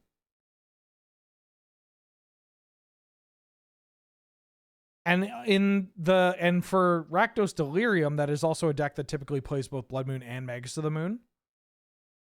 And so you have a way to deal with the Caracas. That's also a deck that can play Strip in its point spread.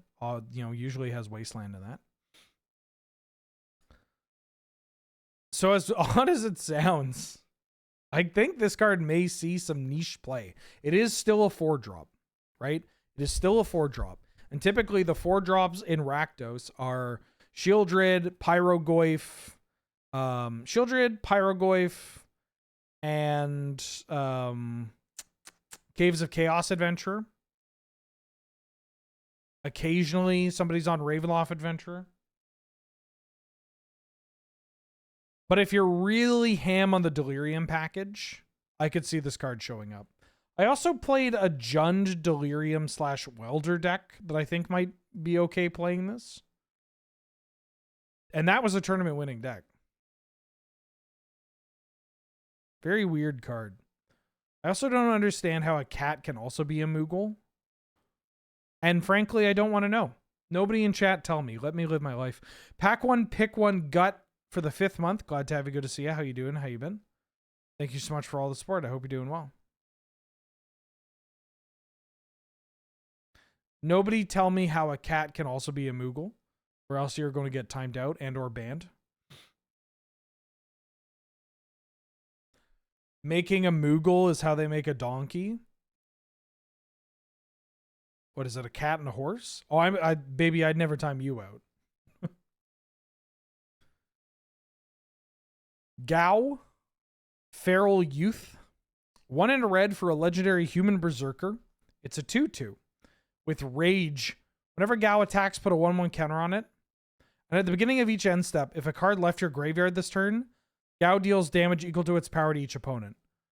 Finally, some good fucking food. This card's great. 2 mana 2/2 that grows when it attacks. Huge. 2 mana 2/2 that puts counters on itself to grow when it attacks for the counter synergies. Huge. A red-white human that is also a legend. Huge. And then this last ability. If a card left your graveyard this turn, I mean, come on. It is so easy to remove cards from your graveyard across every archetype. But this isn't like a Ketramos situation where, you know, you're paying 3 up front and it's not doing anything until you start removing cards. You're going to activate your Grim Lavamancer. Or you're going to target yourself. I think you could target yourself with Sun Gold Sentinel. Yeah, you could, or you could target something with Sun Gold Sentinel. Or you just have like a Ghost Vacuum or a Scavenging Ooze or whatever. And dealing damage on end step and each end step, holy shit. Like, this card is so good. Easily the best card so far. Maybe even the best card in the Commander product. I don't remember. But it's pretty spectacular. And it's straightforward. It's just a good proactive aggressive card. Great stat line, great power. Powerful ability. Multiple synergies. What's not to love? Go Mysterious Mime. Inspector Gadget ass name. Legendary creature Wizard. At the beginning of combat on your turn, you may have Go become a copy of another target creature you control until end of turn, except its name is Go. Mysterious Mime. If you do, Go and that creature each get +2/+0 and gain haste until end of turn and attack this turn if able. This is a 4-mana 2/2, technically without an ETB that requires you to have additional things in play. It can do something out the gates, but I'm good. I'm good.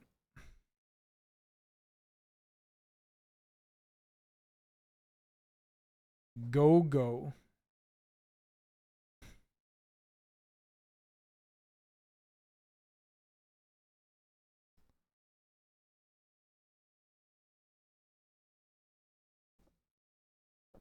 Ooh, a secret party member. Okay.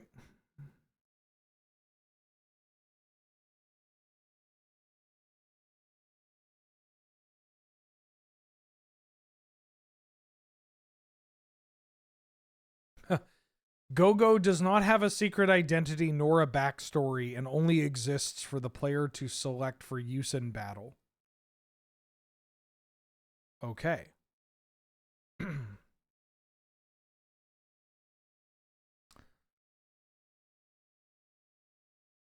Sabin, Master Monk.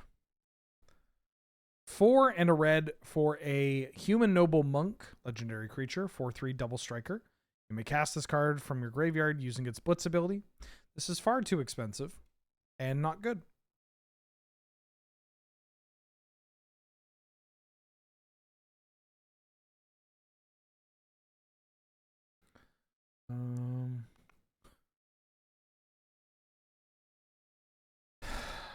Snort.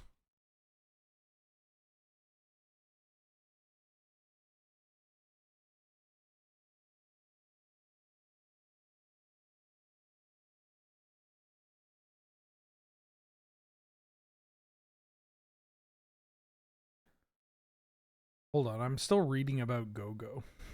I like their outfit. I like this artwork quite a bit. That looks cool as hell.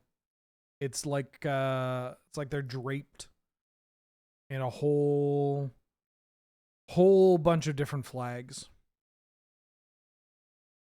Genderless mime. This article says that they use masculine pronouns in the game. Or rather, the register is in both. Certain titles refer to him with mask, and then other ones just leave it out. I see. Yeah, Amano art. Amano is basically all I know about Final Fantasy. It's how hard these go. Go-Go's gender is unclear. Both the Japanese and English scripts describe Go-Go's gender as difficult to tell. But the Japanese version, Go-Go uses masculine pronouns and speaks in all-around masculine speech register. I feel like that might have something to do more so with Japanese not having a lot of gender-neutral pronouns. Cool clown, though.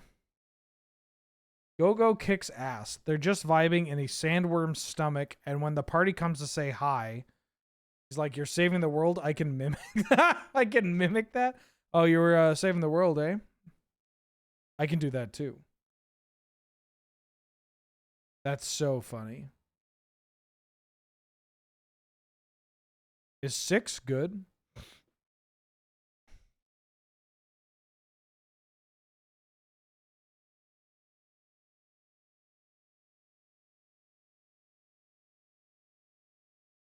People like 6. Cool. Snort. 3 and a red for a sorcery. Each player may discard their hand and draw 5 cards. Then Snort deals 5 damage to each opponent who discarded their hand this way. Has flashback for 6. This is a really bad draw 7. In fact, it's not a draw 7, it's a draw 5. I'm out. Strago and Realm. 2 and a red for a legendary human wizard. It's a 1/3 that has sketch and lore. 2 and a red, tap, target opponent exiles cards from the top of your library until they exile instant sorcerer or creature spell. You can cast that card without paying its mana cost. What? If you cast a creature spell this way, it gains haste at the beginning of the end step, sack this creature. Activate only as a sorcery. That's pretty powerful, but it's a little too random and a little too vulnerable on a 3-mana legendary creature that dies to bolt with no ETB.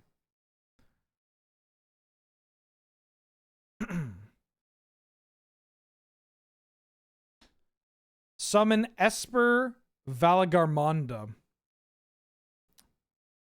Is this the guy from that 70s show? 3 and a red for an enchantment creature, Saga Drake.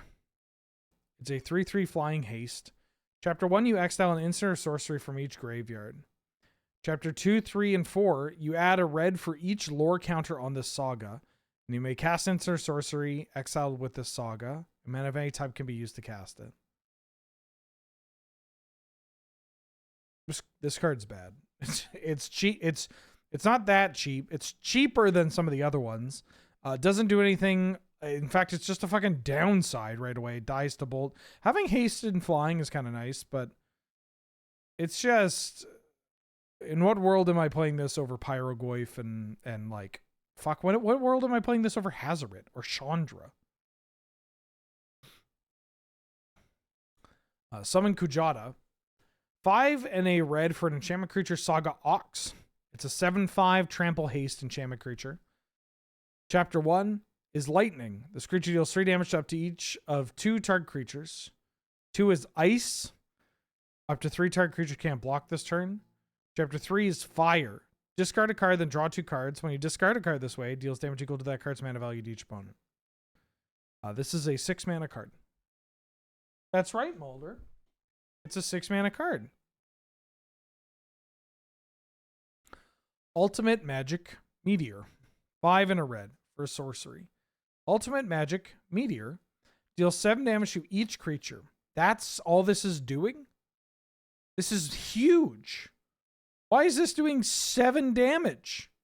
I mean, because it's Final Fantasy. It's also Final Fantasy 7, I guess. If this spell is cast from exile, for each opponent, choose an artifact or land they control. Destroy the chosen permanents.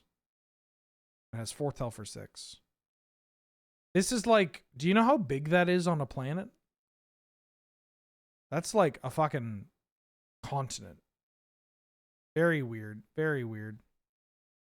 It's for the lore. It's for the lore.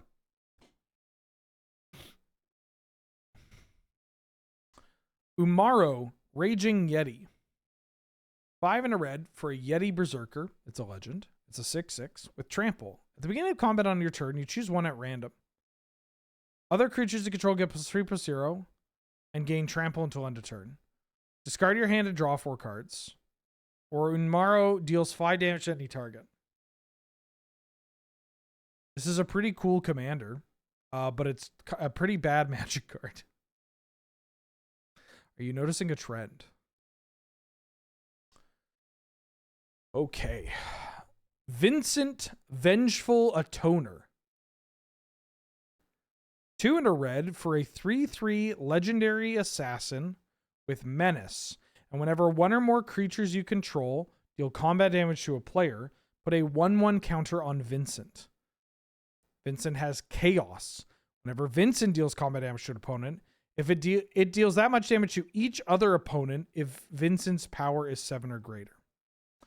So this last line of text doesn't matter because there's only one opponent.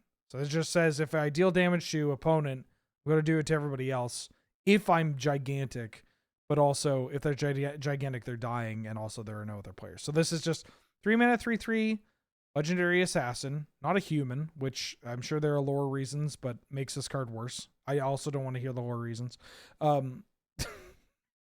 Whenever one or more creatures you control deal combat damage to a player, put a 1/1 counter on it. I'm not too impressed. I think there are just better 3-drops in red, especially when this card doesn't have haste or anything. Venice is nice, but I think I said Venice. Venice is nice. Beautiful this time of year. I don't know. I'm on the Final Fantasy wiki learning about Go-Go, so I can look up Vincent.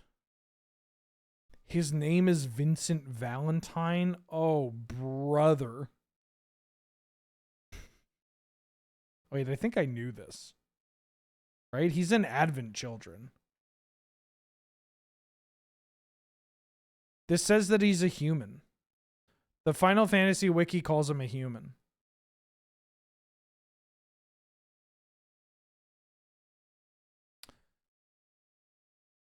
Yuffie, Materia Hunter. 2 and a red for a legendary creature, human ninja, with ninjutsu. For 1 and a red, you return an unblocked attacker you control to your hand. Wait, why am I reading ninjutsu? 2 and a red for a 3/3. Human ninja. Has ninjutsu for 1 and a red. When Yuffie enters, gain control of target non-creature artifact for as long as you control Yuffie. Then you may attach an equipment you control to Yuffie. I think this card is good. I think this card is legit good. Ninjutsu in red, something we haven't really had. Very helpful because people will not expect it and they will fuck up their timing over and over again. And being able to steal their Moxen or steal like an Aether Vial or equipment, which then gets attached to Yuffie. But also, if you just happen to have equipment, you could just take you don't have to steal theirs. You just get to attach your equipment to her. Which is kind of dope. I'm excited to play this card. I'm excited to play this card in Canadian Highlander. I'm going to give it a shot, obviously, in Boros equipment. I'd be curious about this card in just like medium red or just normal red shells. There are some red creatures that have reasonable ETBs. Or they're just cheap. Like uncounterable 3-power creature is kind of nice. I gotta say though, this is one of the few other aspects of Final Fantasy that I was familiar with, and that I think that her arm thing looks so fucking stupid. I cannot believe it. It is this thing looks terrible. I've always thought it looks terrible.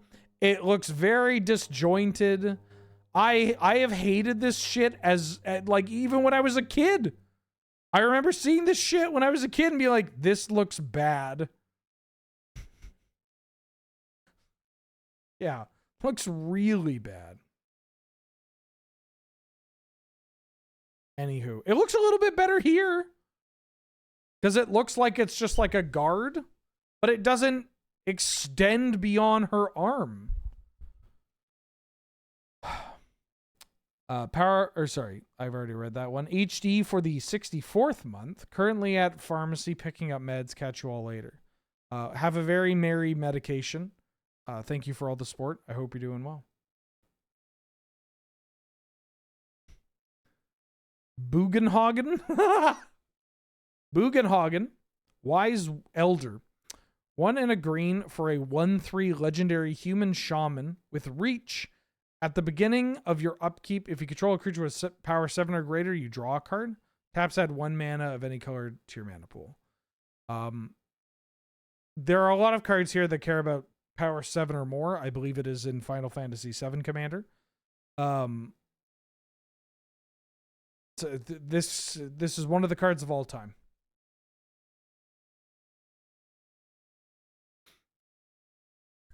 Lifestream's Blessing. 4 green for an instant. Draw X cards where X is the greatest power among creatures you control as you cast a spell. If this spell was cast from exile, you gain X twice X life. Fuck. I'm going to have to buy this card, and it's only $3. Let's go. I mean, it's going to even be cheaper. This card's absurd.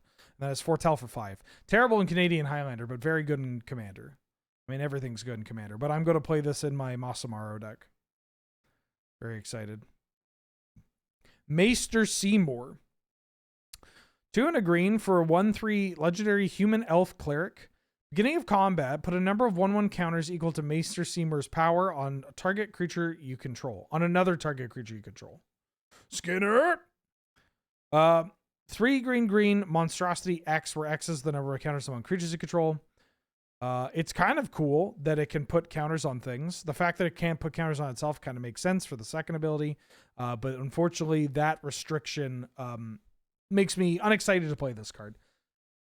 It's so close for the counters deck because it's just like, yeah, I'll take any Luminarch Aspirant you want to give me. And this, unfortunately, cannot grow itself. So for that reason, I'm out. Professor Hojo. I know this guy too. Why do I know this guy? I feel like I know this character because, like, the people that your high school would be tracking, you would also be like, got it. I need to pay it. I need to get in this guy's good books, you know?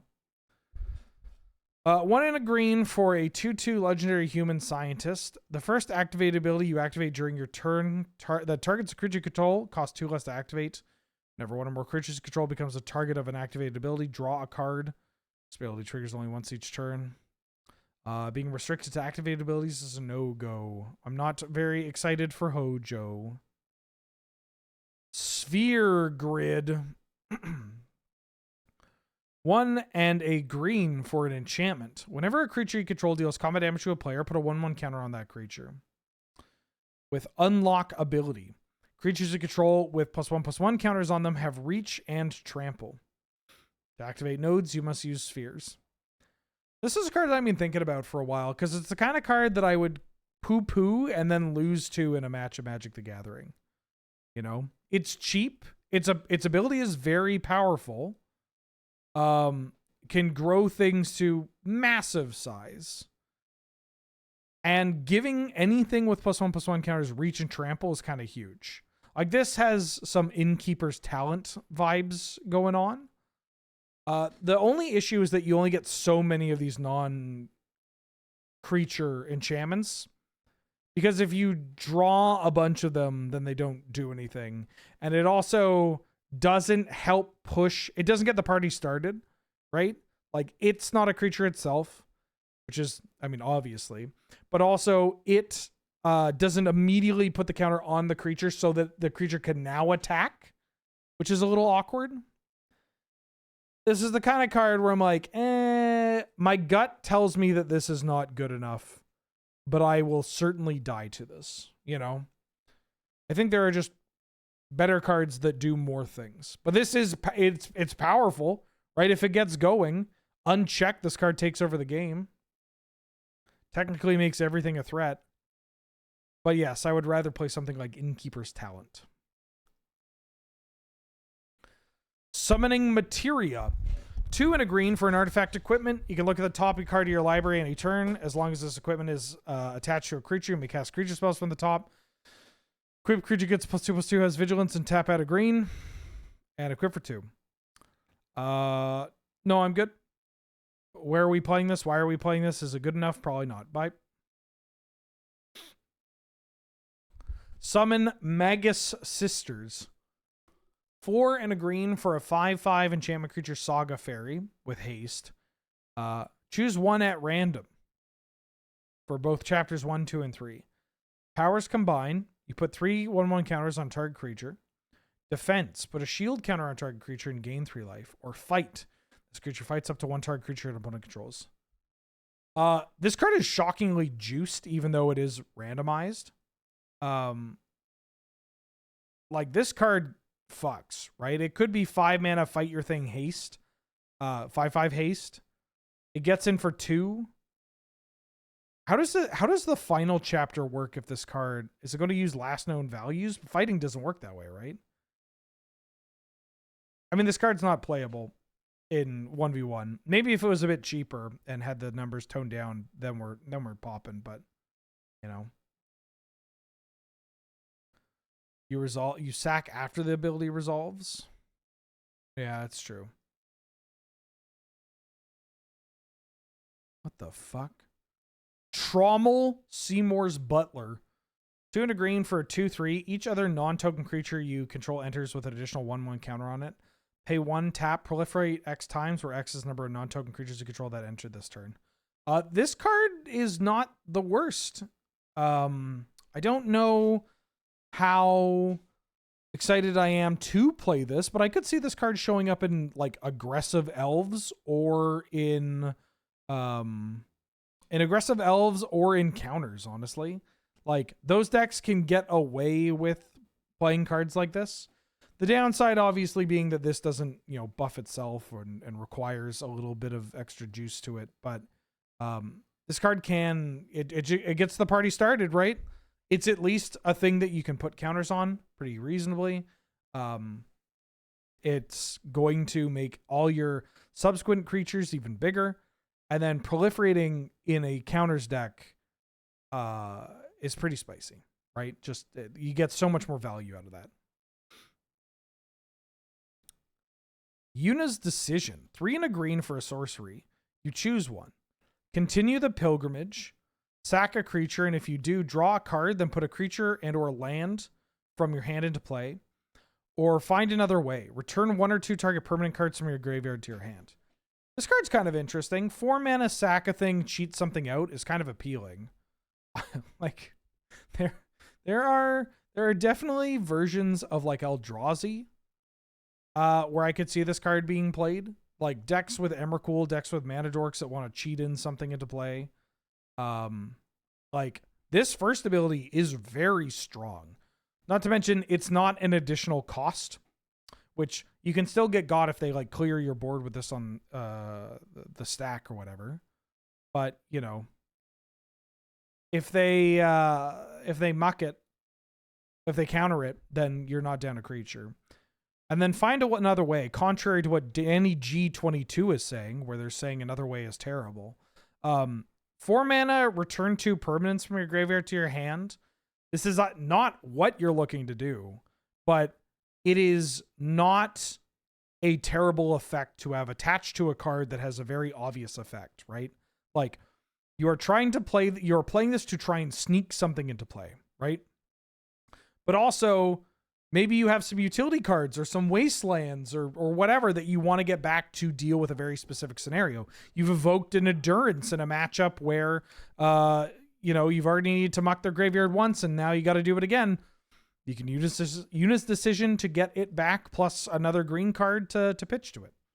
But I'm mostly using this for the like, haha, here's an Emrakul from my hand .deck. Big cheats .deck. Yuna's Whistle. 1 green for an instant. Reveal cards from the top of your library until you reveal a creature. Put that card into your hand and the rest on the bottom of the library in a random order. When you reveal a creature card this way, put X/1/1 counters on target creature you control where X is the mana value of that card. I don't think this card is playable here, but this card is pretty damn good. This is going to be... I am shocked that this card is only $10.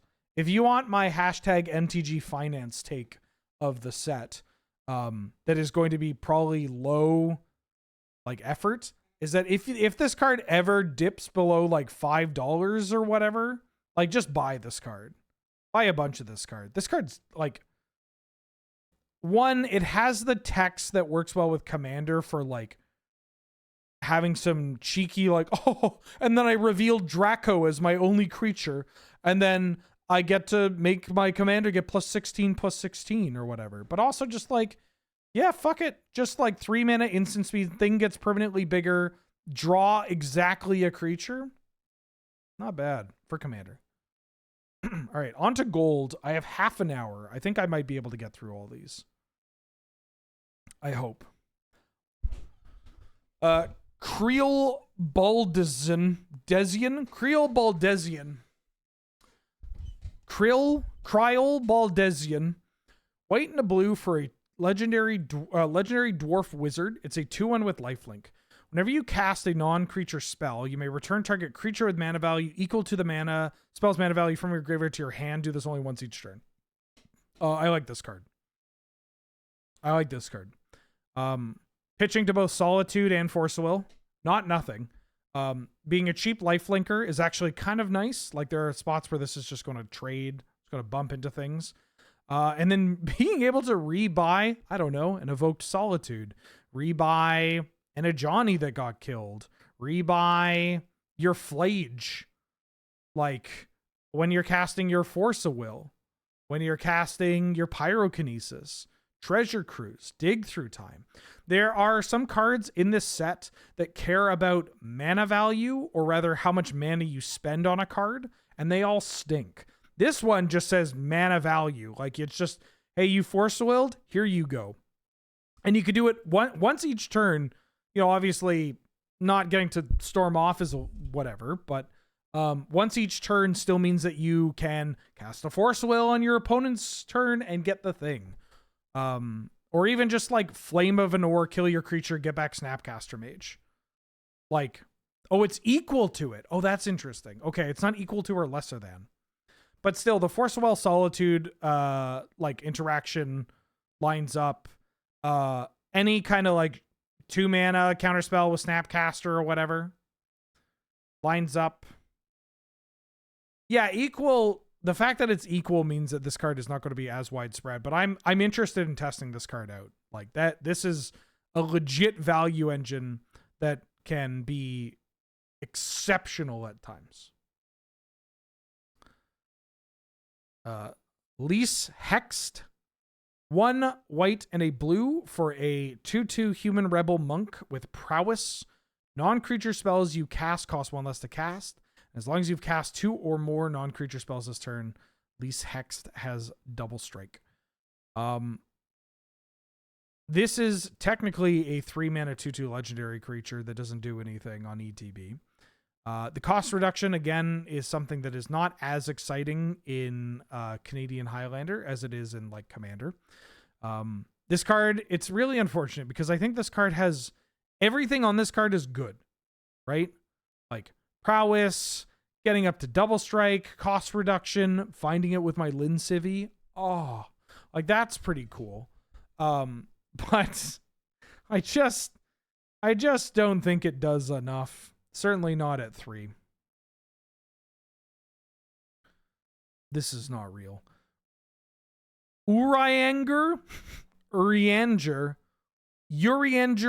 Ogorelt. You know what the nice thing about mispronouncing these card names is? Is that by correcting me, you are self-reporting that you play Final Fantasy XIV.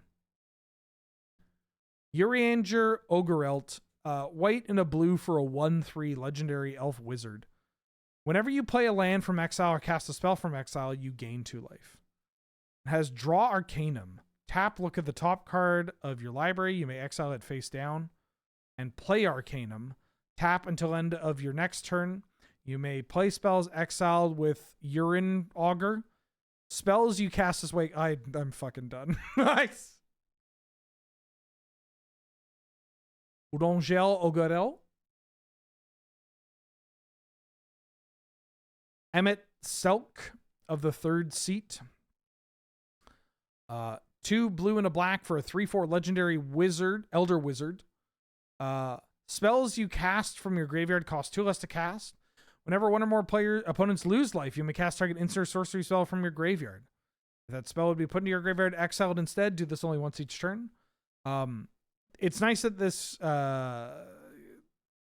wait, no, this isn't the card I'm thinking of. Never mind. This card's not very good. It's expensive, no ETB. Kess. Just play Kess. For the love of God, if you're going to play this effect, play Kess, and nobody plays Kess anymore. Maybe they should, but nobody does. Kefka, Dancing Mad. 5 black and a red for a 6/6 legendary human wizard. During your turn, Kefka is indestructible. At the beginning of your end step, exile a card at random from each opponent's graveyard. You may cast any number of spells from among cards exiled this way without paying their mana cost. Then each player who owns a spell you cast this way loses life equal to its mana value.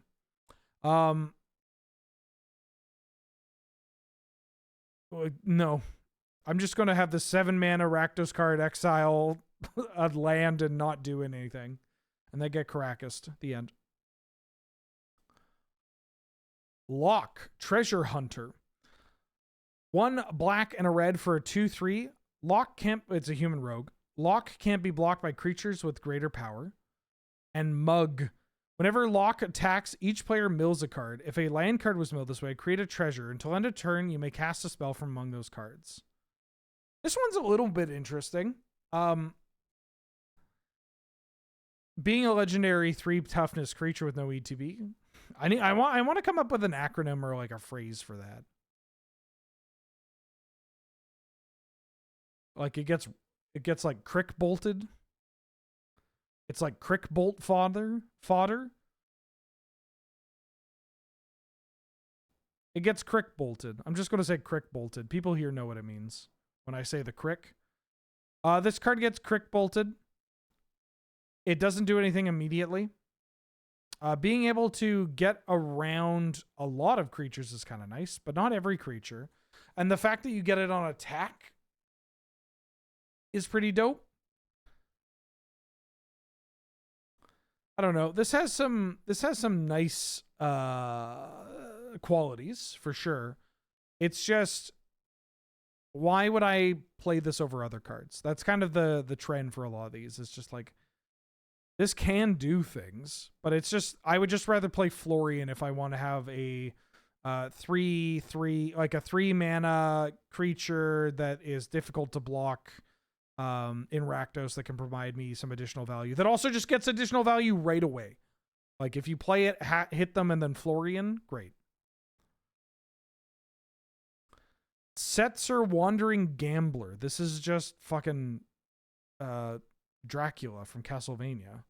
Setzer Wandering Gambler. 3 mana for a 2/2 legendary human rogue pilot. When Setzer enters, create the Blackjack, a legendary 3/3 colorless vehicle artifact token with flying and crew 2.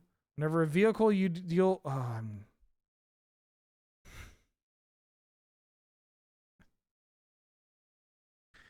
okay. Barret, Avalanche Leader.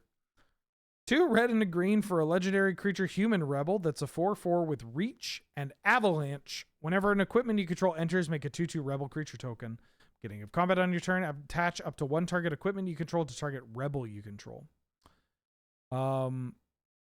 I think this is just a bit too expensive and a bit too narrow. If you could attach it to any creature, maybe we're talking. I think Naya equipment is honestly something, a avenue for the equipment decks to potentially branch out into. And so it's kind of appealing, but a bit too expensive, a bit too narrow with what you're doing. And the fact that you need to have already have cards, multiple cards. Like for this card to do something, you need to ideally have equipment. You can have this as a rebel, but attaching an equipment to this is whatever. And you need to have additional equipment to get more rebels. Yes, for Mirrodin does make rebels. Red Christ 3 Proud Warrior. 1 red and a green for a 3/3 legendary beast warrior with vigilance and trample. Other modified creatures you control have vigilance and trample. And when Red Christ 3 enters, you return target order or equipment from your graveyard to your hand. This is another one of those cards where it's like, okay, this is, not bad, I guess, for the like stat line. Does get Baracused, but providing additional support to your cards is kind of nice. Has an ETB that's kind of nice. Red 13. No, it's Red Christ 3. Foxy can't read Roman numerals. There's a lot of, this card's not playable. There's a lot, unless you were talking about the Naya equipment deck, then I can maybe be convinced to play this. A lot of the time you see people being like, oh, the younger generation is cooked. My students don't know how to read. They're all just TikTok kids or whatever. I have spent the entire week realizing that none of my coworkers know how to do basic arithmetic. Or that people are unfamiliar with Roman numerals. That people are unfamiliar with, like, I don't know, basic periodic table of elements. From, Poker Night, from Slay the Spire, from... It's not just Surge. Surge wasn't on Poker Night. It's baffling to me. Baffling to me. I wonder if it's the fact that we all use debit cards or like Apple Pay. They're not debit card, credit cards or Apple Pay instead of like cash nowadays. Surge is really good at arithmetic. No, he's not. No offense to Surge. I've seen it in action. He's not. Aerith Last Ancient. He plays math games all the time. I have known Surge for 16 or 17 years. No. No. Yeah, no. Aerith Last Ancient. 2 green and a white for a 3/5 legendary creature, human cleric druid with lifelink. At the beginning of your end step, if you gain life this turn, return target creature card from your graveyard to your hand. If you gain 7 or more life this turn, return this card to the battlefield instead. This card is one of those ones where you look at it and you're like, damn, this is cool. Like, this has got to be so good. I would play this. And then you go like, wait a minute. Marin of Clan Nel Toth exists, and I don't know if we play that card. Returning your cards to your hand over and over again is really strong. But obviously this card gets Caracas. And gaining 7 life in a single turn is already kind of winning the game. You know? It's not great. Shalinda Yvonne Acolyte. Green and white for a 2/2 lifelinking legendary human cleric. With whenever another creature you control enters, put a 1/1 counter on that creature if its power is less than Shalinda's power. Otherwise, put a 1/1 counter on Shalinda. Finally, some good fucking food. 2 mana creature, 2/2, relevant creature type, lifelink. Either it gets bigger or other things get bigger. Great. Doesn't care about tokens. This card's great. Bread and butter, baby. Let's go. Bread and motherfucking butter. Waka, Devoted Guardian. 2 green and a white for a legendary human warrior with reach and trample. Whenever Waka deals combat damage to a player, destroy up to 1 target artifact that player controls, and put a 1/1 counter on Waka. It also has Blitzball Captain. At the beginning of your end step, if a counter was put on Waka this turn, put a 1/1 counter on each other creature you control. This does not have an ETB. This also doesn't have, I mean, Reach is kind of, or sorry, Trample is kind of nice. Reach is whatever. Where are we playing this? Why are we playing this? We're not playing this. Moving on. Why would you play 4 mana non-flying Trigon Predator if normal Trigon Predator isn't playable in 2025? Because you rented Final Fantasy X at a time where you didn't have to pay rent and you didn't understand the stress of being an adult, so it means a lot to you. No, I'm sure this this is one of the few Final Fantasies that I'm like, yeah, I'll play this game. This looks fun. Ardbert. Hey, Bert. Ardbert, Warrior of Darkness. 1 white and a black for a 2/2 legendary spirit warrior. Whenever you cast a white spell, put a 1/1 counter on each legendary creature you control. They gain vigilance until end of turn. Whenever you cast a black spell, put a 1/1 counter on each legendary creature you control. They gain menace until end of turn. This one's going to be I'll check in on it later. Like the fact that if you cast a black and white spell, this card becomes a 4/4 that gets to attack with vigilance and menace. That's kind of scary. The floor is that this gets Baracused, and that's not super exciting. I think if we find, like, if a deck with, like, legends as a theme and black and white are in the color combination, great. Then this is a card that we can go back to. But right now, I'm not as convinced. Estinian Varlino. Is there a lot of French characters in Final Fantasy Gunnergate? 2 white and a black for a 3/3 legendary elf warrior. Whenever you cast a non-creature spell, put a 1/1 counter on Estinian. It gains flying until end of turn. At the beginning of your second main phase, you draw X cards, lose X life, where X is the number of opponents who were dealt damage by Estinian or a dragon this turn.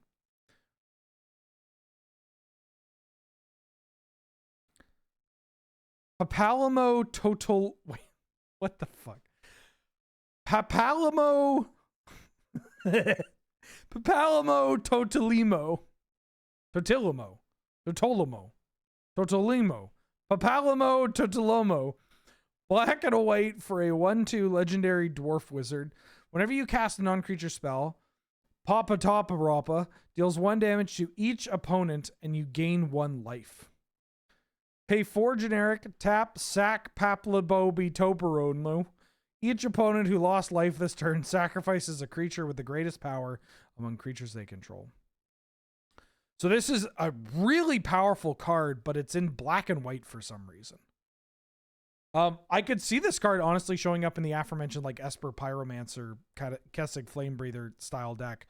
Like, it is not once per turn, it's on any non-creature and you're gaining life. Like, this card is going to deal a ton of damage and gain you a significant amount of life over the game. And it's a 2-mana card. Great. Yeah. So a little narrow when you're playing it. I don't think I'm playing it in like an Esper mid-range or an Esper like spells deck, but certainly for Mardu. I'd give it a shot in Mardu. How do you actually say this guy's name? Is it Papalamo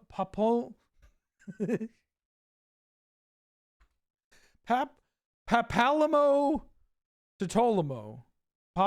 This does not help me. Papalimo Totolimo. I like Papalamo Totolone. I like Papa Toblerone much better. Papa's Limo's Toblerone over here. Bannon, the Returner's Leader. Uh-oh. 2-mana creature. Watch out. Red and a white for a 1/3 legendary human cleric rebel that has prey. Once during each of your turns, you may cast a creature from among cards in your graveyard that were put there from anywhere other than the battlefield this turn. Whenever you attack, you can pay 1 generic, and if you do, you discard a card. Or sorry, whenever you attack, you may pay 1 generic and discard a card. If you do, draw a card.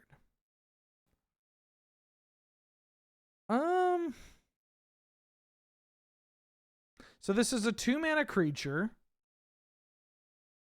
Happens to be a human. Cards just hit your graveyard from zones other than the battlefield pretty often.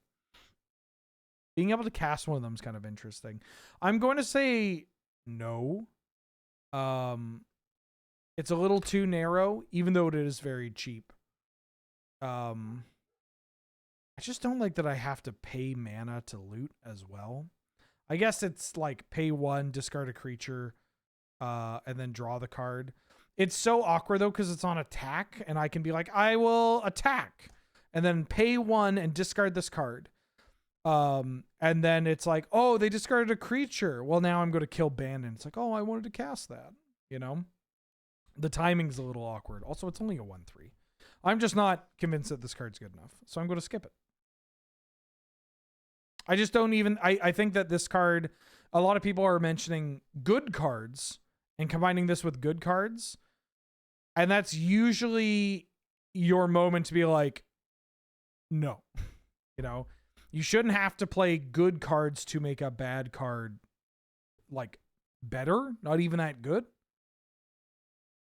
Edgar, Master Machinist. 2 red and a white for a 2/4 legendary human artificer noble. Once during each of your turns, you may cast an artifact spell from your graveyard. If you do, Wait, if you cast a spell this way, that artifact is tapped and has tools. Whenever Edgar attacks, it gets plus X plus 0 until end of turn, where X is the greatest mana value. This is just...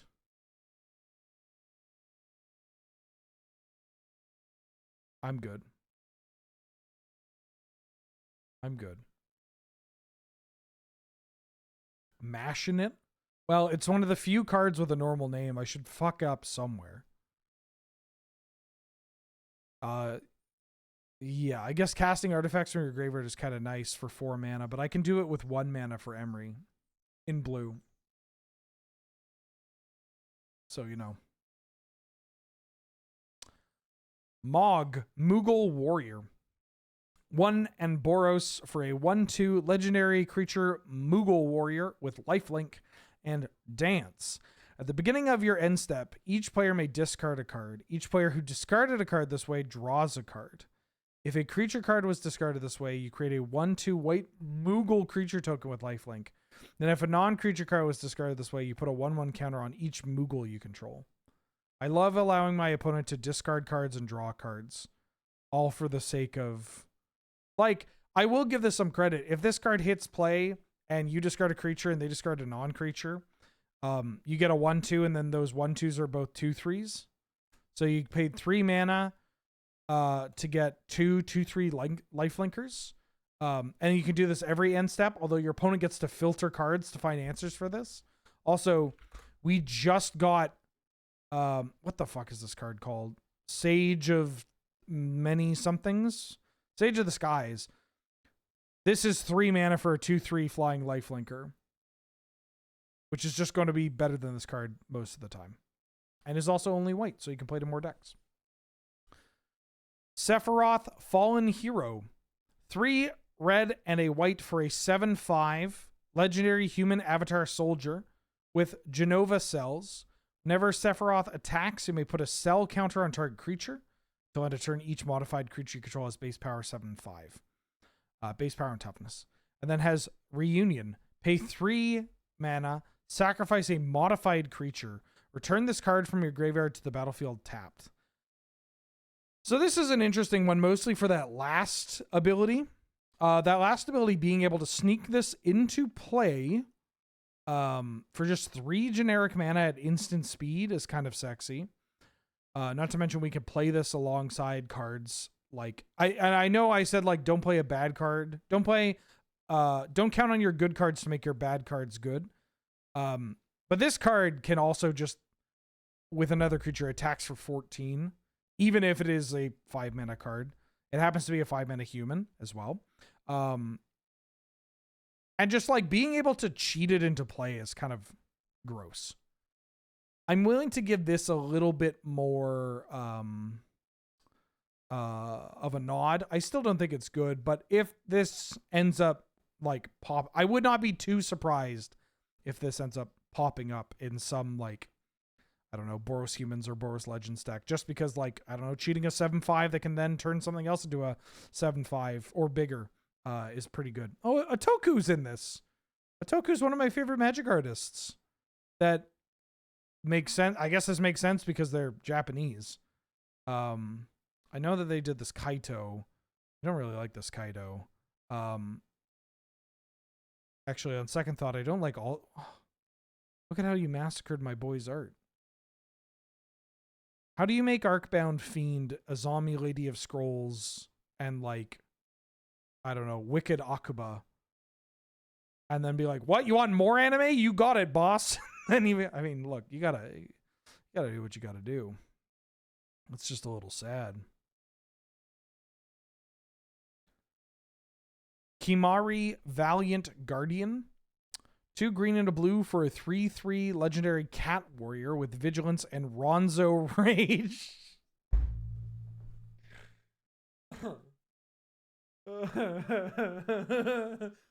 Ronzo Rage! At the beginning of combat on your turn, you put a 1/1 counter on Kimari and tap target creature opponent controls. Then you may have Kimari become a copy of that creature, except its name is Kimari Valiant Guardian, has vigilance in this ability. I mean, unfortunately, it does get Barakist. It's kind of cool. I don't hate it. But Ronzo Rage is so fucking funny. I don't care about this card anymore. But Ronzo Rage? Damn, hit him with that Ronzo Rage. Sin, Unending Cataclysm. 5 green and a blue for a legendary Leviathan avatar with flying and trample. As Sin enters, remove all counters from any number of artifacts, creatures, and enchantments. Sin enters with X 1/1 counters on it, where X is twice the number of counters removed this way. When Sin dies, put its counters on target creature you control, then shuffle this card into its owner's library. You can't Dark Depths with this card. It's also just a 7 mana card that's not very exciting to reanimate and not very exciting to cast. Power Flapjack, thank you for the 100 bits. So, Kamari has a subplot that consists of jocks from his hometown calling him a small Ronso and hornless with the funniest voice. I gotta tell you, if this Kamari card had more than 3 toughness, I'd be into it. Like, legitimately, I would consider playing this in the Simic Slaw, like, Rug Monsters style deck. Because this, like, getting to copy your opponent's powerful utility card, tapping it down to push for damage and getting bigger while having vigilance, that's not nothing. It's the fact that it just dies to bolt that is like, come on, man, I paid 4 mana for this fucking cat. Into the 3 color cards and the cat boys, apparently. Grahatia.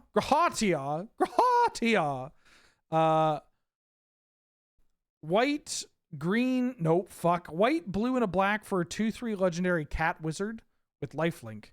And throw wide the gates. Whenever you cast a non-creature spell, you may pay X life, where X is the spell's mana value. If you do, create a 1/1 colorless hero token, put X counters on it. Do this only once each turn. This is a card where initially I was like, oh, that's kind of cool. You can like Force of Will or Pyrokinesis, and you just get like a free... Sorry, I'm being told that Tia is the surname for non-breeding males. I'm going to move on. Y'shtola, Knights Blessed. 1 white, blue, and a black for a 2/4 legendary cat warlock with vigilance. At the beginning of each end step, if a player lost 4 or more life this turn, draw a card. Whenever you cast a non-creature spell with mana value 3 or greater, Y'shtola deals 2 damage to each opponent, you gain 2 life. Which in this case is only going to be 2 damage and you gain 2. Non-creature spells mana value 3 or greater is hard to hit. End step, they have to lose 4 or more. Oh, that's not a Tia, so it's a breeder? Wait, no, this is a breeder. I don't know. I'm moving on. If you're going to keep being weird, I'm not going to talk about any more cat people. Cloud X Soldier. 2 red, green, and a white for a 4/4 legendary human soldier mercenary with haste. When Cloud enters, you attach up to 1 target equipment you control to it. Whenever Cloud attacks, draw a card for each equipped attacking creature you control. Then if Cloud has power 7 or greater, create 2 treasure tokens. This card is mostly not good, but if the Naya equipment deck ends up becoming a thing, I actually don't hate this as a top end card. Like it entering, putting a Batterskull on it, putting a Sword of X and Y, putting a Shadow, even putting Shadow Spear onto it, right? And then attacking and drawing a card. And if you have other cards with equipment, then you can attack them and draw cards. Also, just like, I know that I said the power 7 or greater isn't going to come up, but for this card, I could see it popping up, right? Like, the fact that this can hit the table, equip Batterskull, and just immediately swing in and make 2 treasures and draw a card, or Cauldron complete after they've Odoari'd your token or whatever, is kind of huge. Like this is a card where I'm like, okay, Naya equipment was already on my radar as a sub build of this deck. And this is like a genuine powerful top end. And one of the kind of reasons to go into Naya, which is the acceleration so that you have more cheaper bodies to put the equipment on, but also more mana around so that you can maybe play more haymakers like this. I went back to Little Rondo. Ronzo? Little Ronzo? Oh my god, he's in 10? All right. I'll look out for little Ronzo. Tifa, martial artist. 1 and Naya for a 4/4 legendary human monk with melee. That was terrible. Melee! Nope, terrible. I'm not hydrated enough. If you don't know what melee is, it's a multiplayer mechanic. Whenever one or more creatures you control with power 7 or greater deal combat damage to a player, untap all creatures you control. If there's a if this is the first combat phase of your turn, there's an additional combat phase after this phase. That's very tough to get. That's it. It's just very hard to do. Gets Caracas. No ETB. I think you were mistaken on the rules list for tap tap concede. No. No, I was right and you were wrong. I think you're mistaken. Get it? The Italian flag and the guy in the Italian parliament jacked off to Tifa hentai.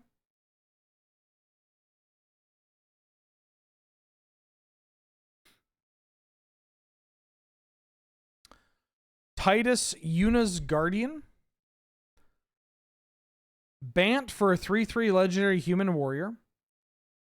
At the beginning of combat on your turn, you may move a counter from target creature you control onto a second target creature you control. And whenever one or more creatures you control with counters on them deal combat damage to a player, you may draw a card and proliferate. Do this only once each turn. It's a little bit of a shame that this card doesn't immediately come in with a counter or anything on top of that. I could see this card actually show up in a Bant counters list. Like getting to proliferate and drawing a card and pushing damage or like you play your threat on turn 2 into Titus. Like, yeah, you'll get to draw a card, make things bigger. Seems kind of cool. I could see this card showing up in Bant counters. It does get Baracused, but not that much. 3 drops are always a little like, maybe. Like the fact that you could play, like you can picture a world where on curve this is going to replace itself as well as have an additional effect. That's pretty nice. Yuna Grand Summoner. 1 in a Bant for a legendary human cleric. It's a 1/5 with Grand Summon. Tap. Add 1 mana of any color. When you next cast a creature spell this turn, that creature enters with 2 additional 1/1 counters on it. Whenever another permanent you control is put to a graveyard from the battlefield, if it had 1 or more 1/1 counters on it, you may put that many 1/1 counters on target creature. So this is a 4 mana 1/5 without an enters the battlefield effect that gets Caracas. Celeste Rune Knight. I like her outfit. 1 and Mardu for a 4/4 legendary human wizard knight. When Celeste enters, discard any number of cards and draw that many cards. Whenever 1 or more other creatures you control enter, if 1 or more of them entered from the graveyard or was cast from your graveyard, put a 1/1 counter on each creature you control. Did I not say +1? I believe I said +1. I may have mushed mouth. But I believe I said +1 because as I was saying it, I thought, oh, that's kind of cool. It actually goes card positive. I mean, it doesn't go card positive because you played this card and you discard a card, then you draw 1 card, +1, so it goes card neutral. I said +1. Thank you. No +1 sound happened. I'm going to believe the one person defending me.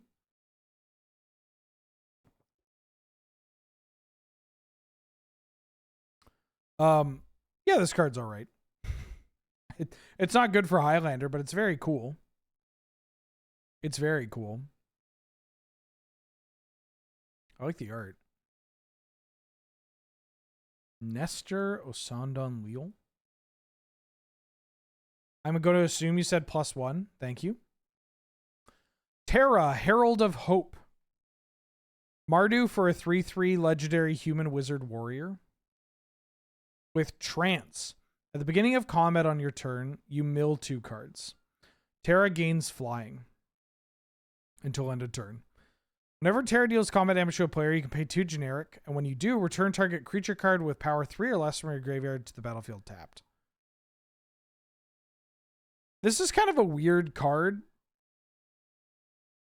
My gut says no, because she doesn't really do anything the turn you play her. She gets Baracused into oblivion.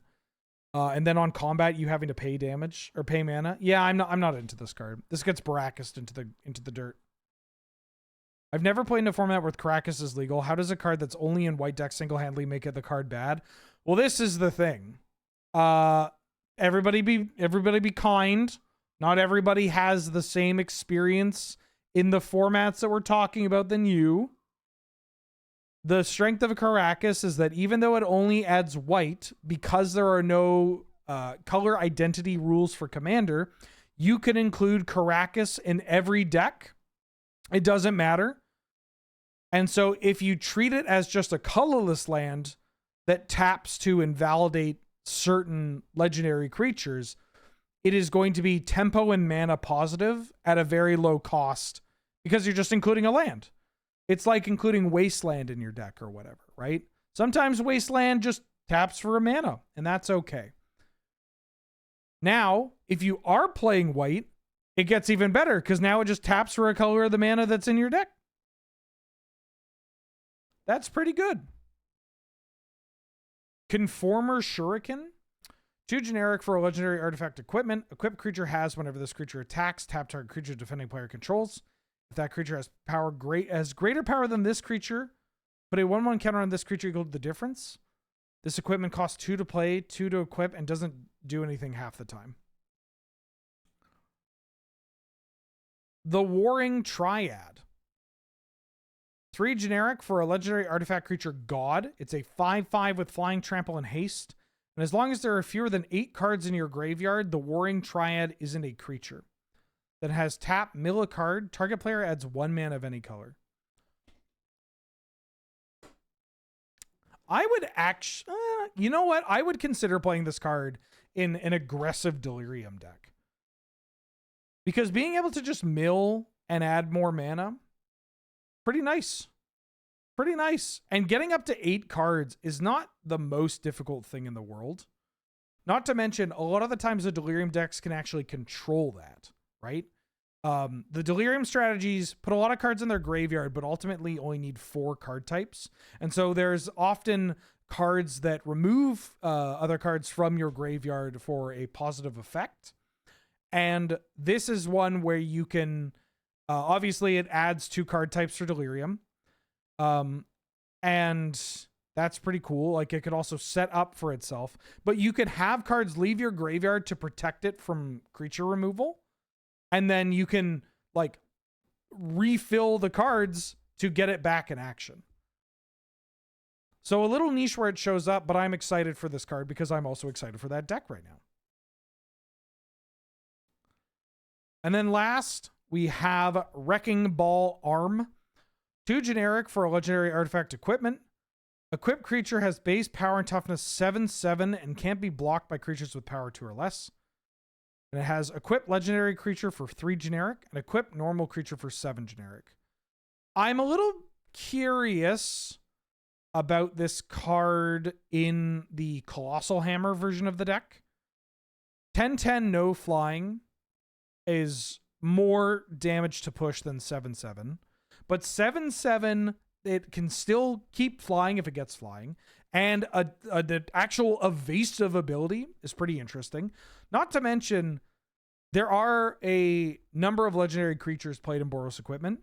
And so even if I don't have a way to attach this card through a Pure Steel Paladin or a Arden effect or whatever, I can just pay 3 generic and put it on a legendary creature, and that's pretty great. It does cost 2 mana, not 1 mana.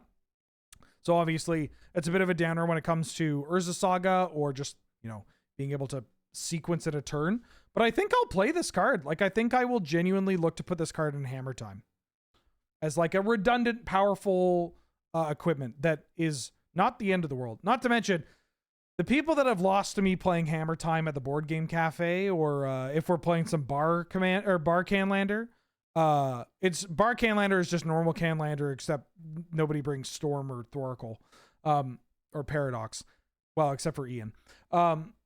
Is like that they know that deck can get up to Colossus Hammer mana and slide that bad boy the fair way. So like that, and seven's a lot easier to hit than 8. Okay, that's it for all of the cards from the Final Fantasy Commander product. That's also where I'm going to be calling it here. We got some good cards in here. Most of it is crap, but that's just what happens with any Commander product, especially when you have a Commander product that is tied to a set that they are pushing onto primarily newer players, right? They don't want it to be too much. So that makes sense. I will be streaming again tomorrow, but tomorrow I'm going to be playing Canadian Highlander versus Angel. And then when I am back for a non-Angel Canlander stream, I am going to be continuing my set review. We're moving on from the Commander product to the mainline Final Fantasy set. If you want more Magic the Gathering, as well as more Canadian Highlander stuff, at 5 p.m. Pacific Standard Time today, over at twitch.tv/loadingreadyrun, we are going to be playing Canadian Highlander on Friday Night Paper Fight. With, I believe, the following archetypes. Surge on Jeskai Stoneblade, Alex on Golgari Aggro, myself on Jund Dredge, and Ben on Esper 3 Animator. So we got a cool spread. I've changed my deck like 5 times because I can't think of anything I want to play, and frankly, I'm sick and tired of always having to be the blue and or control pilot. Thanks everybody for watching. Thanks for tuning in. That's in 2 hours for Europeans, but I'm going to walk to work and I still have to build my deck, so I'm calling it here. Also, be very weird to just start talking about other cards when we have a very clean end. Nope, that's not what I want to do. There's a Patreon. You can give me money. There's a free Discord you could join. Everything gets uploaded to YouTube. This VOD should be on YouTube before the Paper Fight too, if you want to watch it over there. Thanks for watching, everybody. Thanks for tuning in. Thanks to the folks that stayed during the raid as well. Let me drop you kids off somewhere. Justin is playing Vintage. If you would like to watch a very good Vintage player play some very good Vintage, go watch Justin play Vintage. And I will see y'all later tonight for Canadian Highlander. Bye!